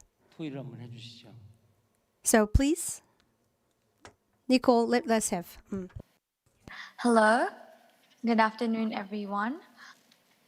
As we all know, the food and beverage industry is a huge contributor to the tons of food waste that overflow the landfills. In preparation for this conference, which focuses on food refurbishment, I researched on a macro level about the food waste in Enderon and other F&B departments focusing on restaurants. Once again, I am Nicole Akkad, the current Vice President of Enderon Culinaire, its premier culinary organization.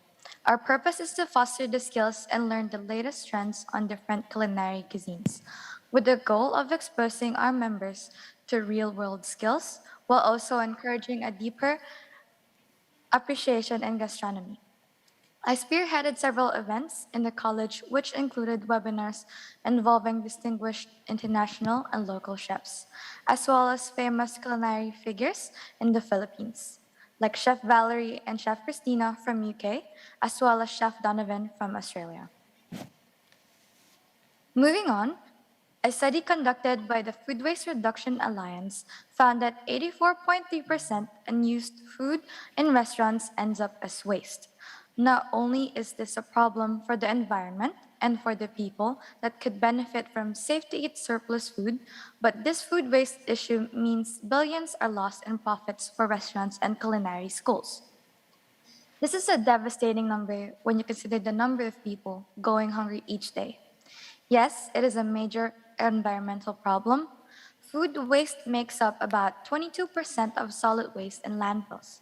However, the methane produced by organic matter decomposing under landfill conditions is a major contributor to global warming. Today, helping the environment is more important than ever. Now, you may ask, how as student leader can I influence and improve the current situation in the food industry? I figured out 4 ways to reduce food waste as a solution to this problem, by starting with small wins. First, is by adding a food waste log into food and beverage establishments, by having students and staff record and jot down descriptions of any noteworthy items and the weight of trash and recyclables that were disposed of, like broken pint glasses, pallets from deliveries, or rotten produce. This will help enable establishments to track their progress over time and assess whether the efforts have put a dent in reducing waste in the food and beverage establishments. Perhaps look for patterns. If there's more waste when certain people are working, maybe they need better training. Moving on, yes, I may have the best intentions when it comes to reducing food waste. But if I'm the only person in the kitchen of a dozen or more students, unless the whole team is on board, waste prevention efforts will fall flat. Managing food waste needs to be a priority, worked into the kitchen's daily operations. By getting a team on board, they need to understand why waste prevention is important for both the restaurant and the overall environment. Educating both the front of house and back of house about ways to reduce food waste and teaching them tactics they can easily implement in their daily lives at the enterprise. By teaching staff and students cutting techniques that keep food items fresher for longer, as well as techniques that yield the most amount of product from a cut of any produce item. The more of a food item you can use, the less of the item will end up as food waste. To add on, make everything double duty. Look for ways to prevent waste from going to waste. Small scraps may not amount to much on their own, but they can be brought together to make something new. In the kitchen, wasted food means lost revenue. A smart chef will do anything possible to prevent this, even if it means finding a use for even the most obscure sounding ingredients. In class, when breaking down chicken or filleting fish, would always save the bones for stock. Actually, stock freeze as well, so you can make a batch whenever you have the ingredients and save it for the future use. This practice reduces waste, saves money, and it also forces the staff and students to be a more creative and resourceful cook. It does take some work and it does take some planning. The whole kitchen will need to know what to save and where to put it so it isn't accidentally discarded. To keep it safe, you'll need to be able to keep many pounds of food out of landfill and save money. Last but not the least, use the first in, first out principle, also known as FIFO. In a FIFO compliant kitchen, inventory will be organized and rotated so that the oldest items in your kitchen will be first used, cutting down on food waste as a result of spoiling. Adhering to the FIFO method may mean shipments may take a little longer to unload, but moving the older stock to the front of the shelves and putting the new stock behind it will ensure that you are not wasting good product and throwing out unused food, simply because of your order of consumption. Once your food goes in the fridge, take care to consume the older products or those with the fast approaching expiration as soon as possible.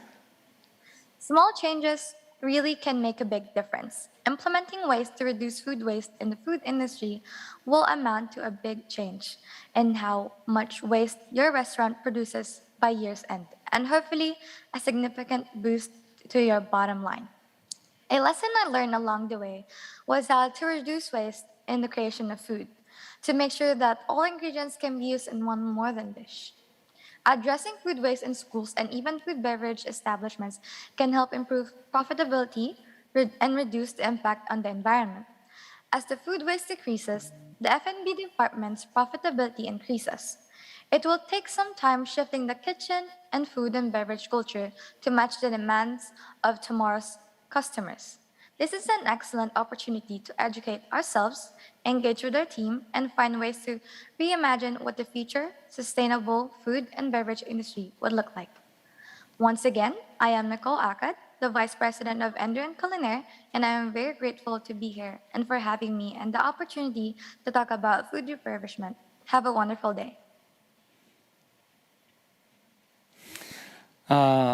제가 그 몇 년 전에 So a few years ago, I visited Andron University.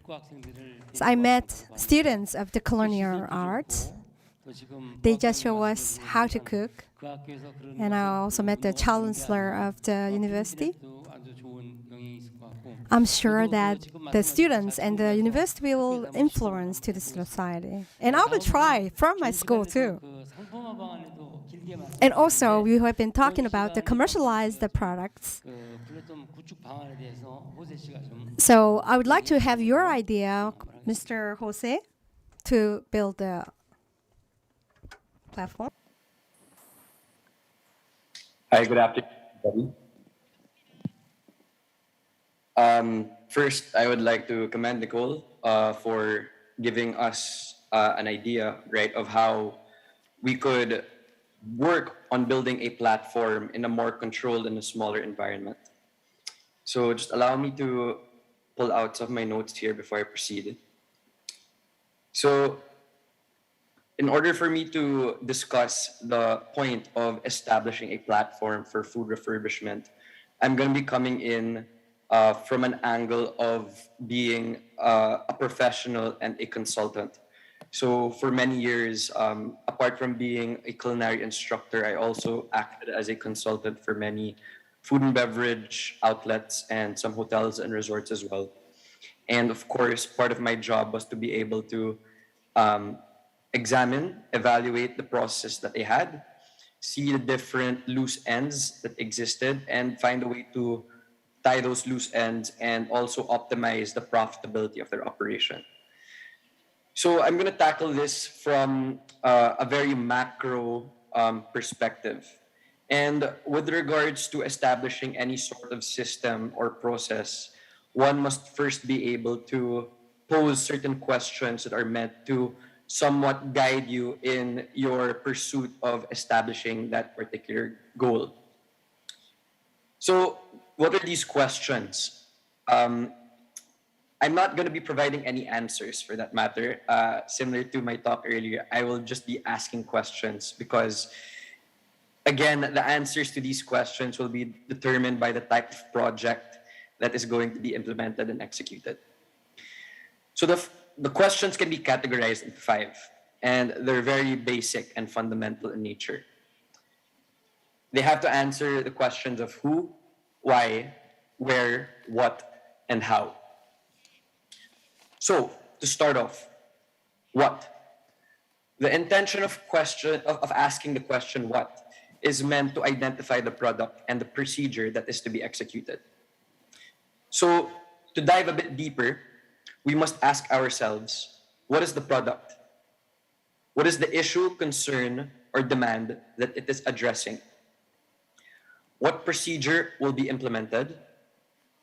And what will the project, the brand, or the product be called in its creation? The next question to be asked there is going to be who, which basically asks, who are the stakeholders involved in this project?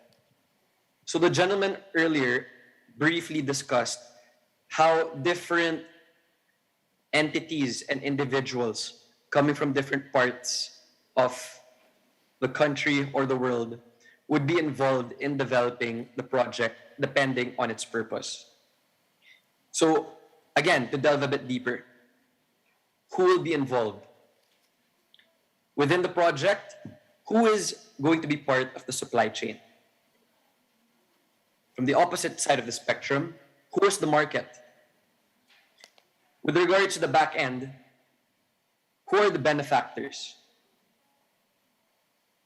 Who are the beneficiaries? And lastly, who are the people who are going to serve as the proponents and facilitators of these projects? Next, why?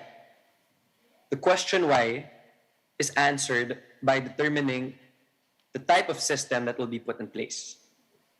So, first and foremost, why is this product being produced? Again, this goes back to one of my initial questions about what the existing issue or concern it is that prompts you to innovate such a product. Next, in order to develop this sort of product, why is this the system being recommended for implementation? So reverting back again to the presentation of the students earlier about the spray drying mango, why was the spray drying method considered to be the most recommendable procedure to be implemented apart from all the rest. Next, this is something that's gonna answer a deeper question. Why should individuals and entities have a stake in this project? So is it all just a matter of business opportunity?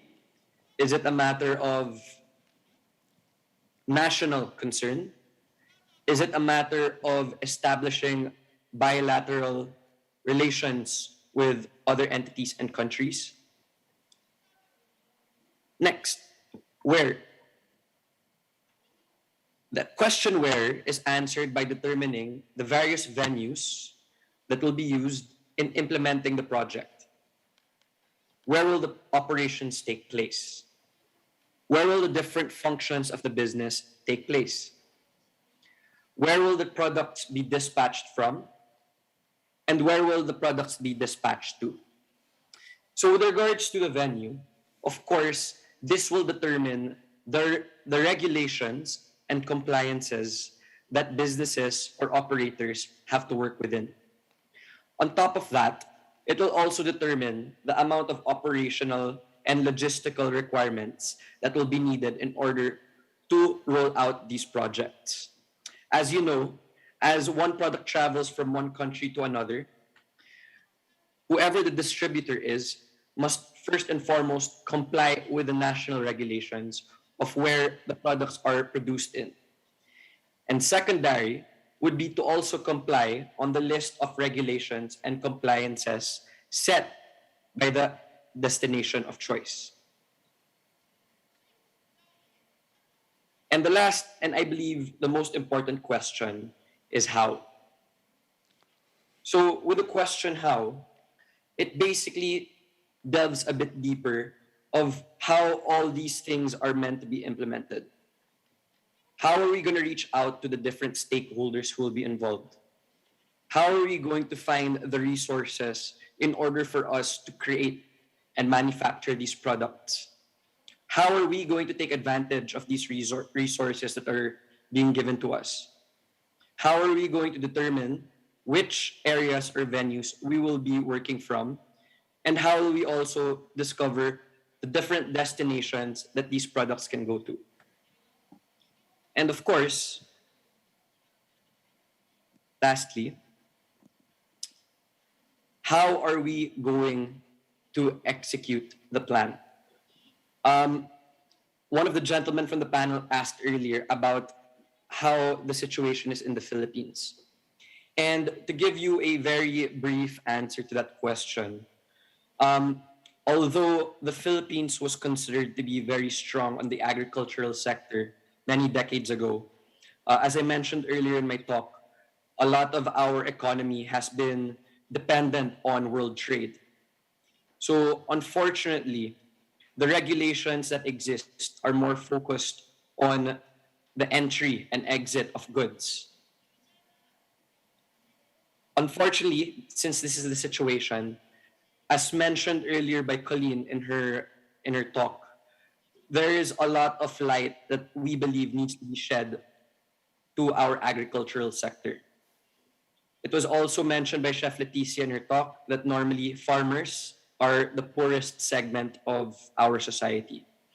And this is quite an unfortunate circumstance, considering that it is their job to actually solve the problem of hunger and to feed the population that they want.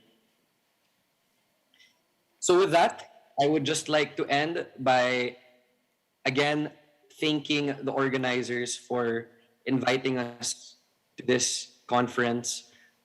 We do fully support your advocacy. And if you do have any more questions or concerns that you would want us to address, we would be more than happy to do so. With that, thank you very much. Gatsamida. Have a good afternoon. 수고 많이 하셨고요. Thank you for your presentation and your address. Both of you are so enthusiastic. So please let us have your introduction again of yourself. So shortly, please give an introduction of you. 말씀하세요. Sure. I am Chef Jose Gerlan, and I am the senior manager of Enderan Extension, and I'm also a chef instructor for Ecole Ducas Manila at Enderan Colleges. So I'm actually a alumnus of Enderan Colleges, and I was soon after recruited to work for the school's hospitality consultancy, and then eventually recruited as well to be a culinary instructor. So fortunately for myself, I was able to pave this way by studying in Enderan, working in different parts of the world, particularly in the United States and in France, where I worked with the Ecole Ducas Foundation there. And now I believe that my advocacy and my purpose is to give back, by educating the youth here in the Philippines. And of course, having the opportunity of also spreading my advocacy to the international audience here in Busan, and to, of course, all the viewers who are with us this afternoon. 예, 감사합니다. 그 부학장 Thank you. So let me have your introduction shortly, please. All right.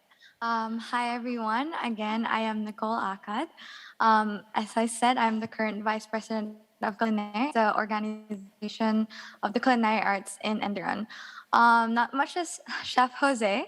I am just a student yet, but I actually co-own a small student-owned restaurant here in the Philippines. And with this, what I recommended, we're slowly implementing it in our small restaurant, and it's a process because as I'm still learning, I'm also implementing it on what we have, and with the current situation that we're in, since it's a global pandemic. So it's hard, but as I've said a while ago, if it's for the environment and if it's something that will help the revenue of the restaurant, then I think it's something that's worth it.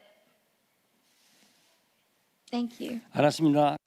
Thank you so much for your presentation. 저 필리핀 분들이 얘기하신 거에 대해서 So we would like to share additional idea from the both addresser from Philippines. 혹시 있으세요? 없으시면 그냥 넘어. So if you have any idea, please let us have. If you don't, we will just pass by. 그 설명 충분합니까? 네네. 그 온라인 플랫폼 구축 So 부분에 있어서 building the platform on online, 연령층별로 접근이 용이한 so we have to try to find the approachment by the age. 연령별에 맞는 매뉴얼을 구축을 한다. So we are trying to establish the, how can I say, the statement and also the stage for the each age. 저는 아까 우리 저기 토론하시는 분도 말씀하셨지만 So as I heard, the international trade between country to different country, we have a lot of regulation. But we need to unify all this regulation to import and export in the future. So for the distribution of the food, there shouldn't be any international problem between two countries. 수고하셨고요, 세 분. Thank you for your presentation and your idea to share with us. 앞에 분들하고 거의 다 비슷하긴 하는데. So all the ideas are similar to using the food refurbishment products. 아니 이런 것보다는 농산물이 좀 많다 그러네요. So we have been talking about only agricultural products, but this is not only for the agricultural foods, but also we'd like to say that's fish and also the livestock.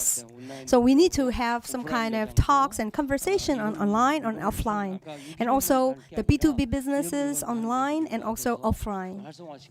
We have to revitalize all this system. It has been long, and also it has been very short to talk about this one. So we have been talking a lot of things and a lot of share information between Korea and also the Enderan University to establish the platform. I would like to have the chance. We have been evaluated the #1 in the world. Thank you so much for your joining us today. 됐습니까 이제? 네, 이렇게 해서 So 여러분 we just finished the conference. Thank you for your attending. 준비된 세션들이 모두 마무리가 됐는데요. So we just finished all the session. Thank you for your moderation. 저희가 또 잘 기억해야 될 부분이 And also there are so many things that we have to remember. 어떻습니까, 여러분? 첫 번째로 함께한 컨퍼런스. So how do you feel about our conference? That was the first time, but we just have a very profound idea. And maybe you think we have the similar idea to repeat it again, but as time goes by, we just have profounded idea to share. So we just added new idea. So we will expand all the idea and ideology of the food refurbishments. So we just all finished the session. As the last event, we have someone to talk about. So we have a trend report. This is what we call, we just try to find why this became the trend. So as the second report from the second day, we have Mavra Lavin Quazel from Turkey, our brotherhood country. So he will just give a presentation of the current situation of the food refurbishment. So it will be very helpful presentation for us. So Mavulabin Quazel, are you ready? So we will have him on the stage. So when we finish the second forum and second session, we will wrap up all the conference. And also we had the capstone and also the hybrid manner from the students. So we will have a chance to meet our future, that is our students, and we will just try to give a certificate of our conference. So I would like to give thanks to the students. So please give a big applause. 안녕하십니까? 저는 터키에서 온 라빈입니다. 만나서 반갑습니다. 지금 It is honor to meet you here in Korea. I am from Turkey. I just have a presentation. Thank you. Thank you very much for giving us such an opportunity and for participating in this conference. Today I'm going to talk about food loss and waste in Turkey. Here, this is my contents. I'm going to start first background and waste and loss and prevent and reduced in Turkey. I'm going to talk about first background. For example, the UN FAO definitional framework on the food loss and waste considers that food loss occurs in the supply chain and food waste occurs at the retail and consumption stage. Surplus human food sent to animal feed is considered a food loss or waste under their framework, and inedible parts of food excluded. So when you see the definition of food loss and waste, whether difference in inedible or edible portions are considered fruit peels, meat, bones, whether surplus sent to animal feed counts the wastage, wherein the value chain in the wastage occurs. So the global population is rising and is estimated to reach 9.8 billion in 2050. In the line with this trend, food production needs to increase by 60% above certain levels to ensure sufficient supply to feed people. In 2013, the UNFAO undertook a study of food loss in Turkey under the Safe Food Project. The communities studied were flour products, dairy products, meat products, olive and oil refined tomato products. So when you see this here, the 8 million tons of food lost and waste in generated Turkey.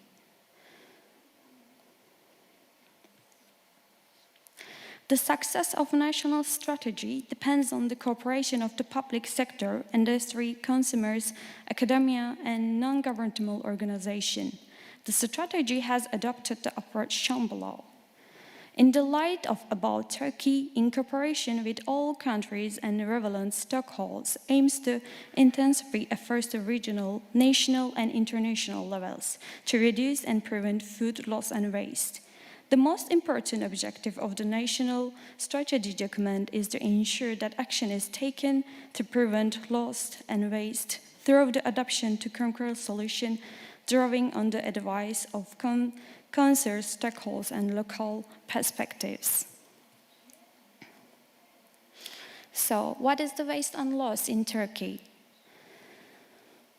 So there is a wide range of technological, institutional, and social factors that drive food loss in value chains.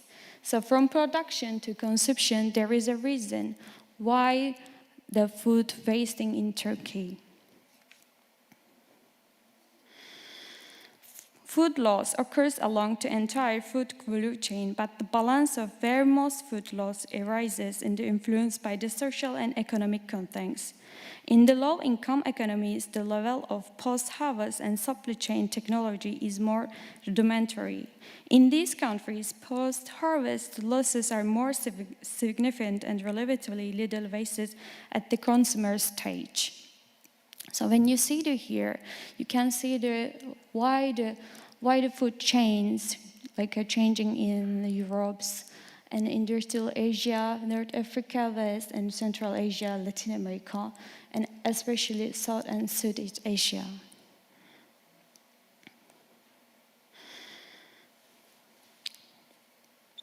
Food loss occurs along the entire food value chain, but the balance of where most food arises and influenced by the social and economic contents. A key concept to understand when assigning or designing food loss reduction activities and policies is the food materials hierarchy. The hierarchy communicates the general principle that is more preferable from environmental point of view to prevent food loss rather than recycle, recover, dispose. The economic value to business of prevention activities is also much greater than recycling and disposal. So food price inflation hit more than 30% in April 2019. So why the food price inflation hit more? Let's see the reasons. Considering the potential of the market according to the size and population of the country, the cold chain industry is still its early stage in Turkey. The extent of cold chain capacity and utilizes is greater for exported food products. Availability of cold storage space in the country doesn't meet the demand for it, and root infraction is the poor rural areas. 14 of cold storage facilities use modern technologies. It's really low in Turkey. So we don't have a new technological, and there is really less facilities who using new technologies. And other reason is 70% of trucks is in Turkey not refrigerated. So we don't have cold trucks in Turkey that much. So this is one of the reason of food waste. The other reason of 7.1% people prefer the fresh food. So this is also make the food waste. So this section summarizes the current view of the business best practice in food reductions. It draws upon interviews with staff responsibility for food loss strategy at some of the largest retailers and manufacturers in Europe and Turkey. This section also provides an overview of the common types of food loss reduction, solution, and investment areas agri-food value chain. And while the specific chains, the manufacturing technology or store process are highly sector and supply chain specific, significant food loss reduction programs, or the importance of investing in the good quality data and analytics, which means root causes can be identified and solution designed and improvements measures. So in Turkey, data-led supply chain management, cold chain, food byproduct valorization, labeling, food surplus with dispersion is not like a good cooperation each other. So this is the also reason of why Turkey has a food waste a lot. So what is the government idea about food waste for Turkey? To maximize the use of surplus food byproducts, there is a need to establish interlinks between food value chains and other sectors and encourage new product development, new compound creations, animal feed productions, composting, and bioenergy production. These routes are underutilized in Turkey and offer investment opportunity from developing new technologies and enterprises and products. So the food has to be the new energy or has to be the new animal food. So government thinks even the food surplus doesn't waste in Turkey. So in April 2019, the Turkish Food Safety Association published new research that explores consumer perception of food labeling, the scale of households' food waste, and potential solution in country. This study was commissioned by Association Food Loss and Waste Committee, whose membership comprises retailers, wholesalers, food brands, and other food and industry suppliers. The study conducted by Nielsen was statistically representative and drew up 1,445 face-to-face interviews with the people in 26 cities in Turkey, covering the wide range age 18 till 65 years, where the main response in the household responsibility for the food shopping. So during the interview, they ask, what is the labeling?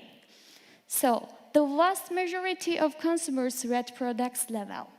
93% of the consumers interviewed read the information provided on the food packaging. And expiry date information is the most important. 80% said the expiry date used by Best Before for the product is product information of interest. However, Best Before dates are very poorly understood. Only 26% knows what is the labeling in Turkey, which is leading to avoidable food waste in home. 72% of consumers state that they dispose of food had exceeded Best Before date. So because of the law of understanding labeling is very low in Turkey, that's why food wasting. So what is the prevent and reduce food loss and waste in Turkey? What the government does strategy and what government will do about this one? Let's see. Here you are, there is a faculties in Turkey, Anadolu Etap, Sütaş, Anadolu Efes, Anako and PepsiCo. Here let's start. Anadolu Etap is the largest fruit grower and juice producer. The company focuses on adding value and fruit supply chain with their branded fruits and apple-based natural sweetener. And Sütaş is one of the largest tire producers in Turkey with their 3 vertically integrated plants producing 20 million tons annually. And Anadolu Efes is an international brewing company producing more than 7 million hectoliters of beer in Turkey using 3 brewing and bottling, 2 malting and hop production facilities. An Ankara-based business that produces eggs and omelette, which is using in Turkey as a main food when you eat breakfast, mixed in various aseptic packaging formats. PepsiCo have 3 plants in Turkey producing nearly 30,000 tons of potato and corn snacks. The factory is focused on the zero waste. What is the campaign in Turkey? Especially Turkish people are really eating bread 3 times per day. So this is one of the main foods when you take. As a Korean really like eating rice as a main food. So we are eating bread a lot. So Turkey needs the bread campaign to like avoid food waste. The campaign for preventing bread waste was undertaken by the Turkish Ministry of Agriculture and the Turkish Grain Board.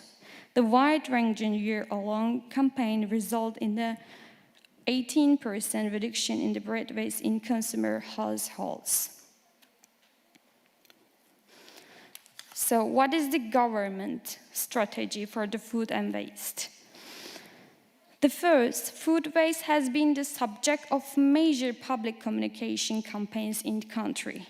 The most well-known being campaign for preventing bread waste. Tackling offers and range of the business benefits. Companies interviewed for this project said cost-cutting, improving sales, improving consumers' perception of products as being a major benefits. Reliable and efficient cold chain is essential for reducing food loss and waste, as well as improving the quality, efficiency, and safety of food chains. Globally, approximately 20% of foods are lost due to poor cold chain and practice. Here the other one is reviewing certain legislation and making necessary improvements with the relevant stakeholders is necessary to ensure a better function food banking system and facilitate other models and recovery and redistribution of safe and nutritious food for direct human consumption. Furthermore, food donation brings various challenges such as conflict of interest and unfair gain. In order to minimize the risk of abuse, food banks, as well as any other recovery and redistribution activities that accept food donation and donate foods to those in need, should be monitored, controlled, and recorded by the relevant public institutions. Thus, food donors should work with the food banks and other methods of recovery and redistribution that are sure to carry out their activities in the appropriate manner and ensure the sustainability of the system. Consumer production must be ensured at all times. The last one is, given the scale of agri-food production in Turkey and the high level of landfill disposal of food loss, there are potentially significant business opportunities to add value and use it by product and surplus raw materials. Turkey is a major global producer of crops and livestock products, which have been demonstrated to have good valorization potential. For example, materials from citrus, dairy, olive, grapes, and tomato sectors can be converted into the range of higher value compounds such as oils, high-quality animal feeds, or fertilizers. I just like to finish my presentation. If you have questions, please feel free to. Is there anyone to ask questions?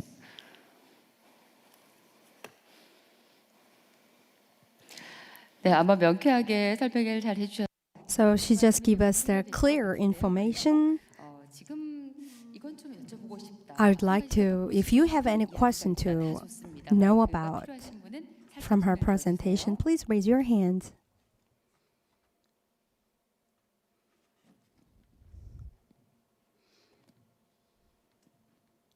네, 질문이 없으신 것 같은데요. So we have no Do you have 네, some? 마이크 전달하겠습니다. Okay, we hand over the microphone. Thank you for your informative presentation. I have also the student from Turkish. I have some information about Turkey, and you just have touched upon the system of Turkey. I would like to give my gratitude for your presentation. Not only from Turkey, but also from the East Asia, the freezer and cold chain is not sufficient. So I've heard that there's efforts from the government try to help this kind of freezer and cold chain system. If you have any cold chain system, in Korea, we just took a lot of time to contribute and also establish the cold chain system here in Korea. Currently, we have a perfect freezing system. So I think you need to have efforts working on cold chain system. And I just want to know about the public promotion from the government from Turkey. I would like to have your example. Is there anyone to translate for this? It was really so long Korean. 아마 통역하시는 선생님들이 지금 아마 통역 진행을 하지 않으신 것 같아서 잠시 말씀 전달 드리고 답변 듣도록 하겠습니다.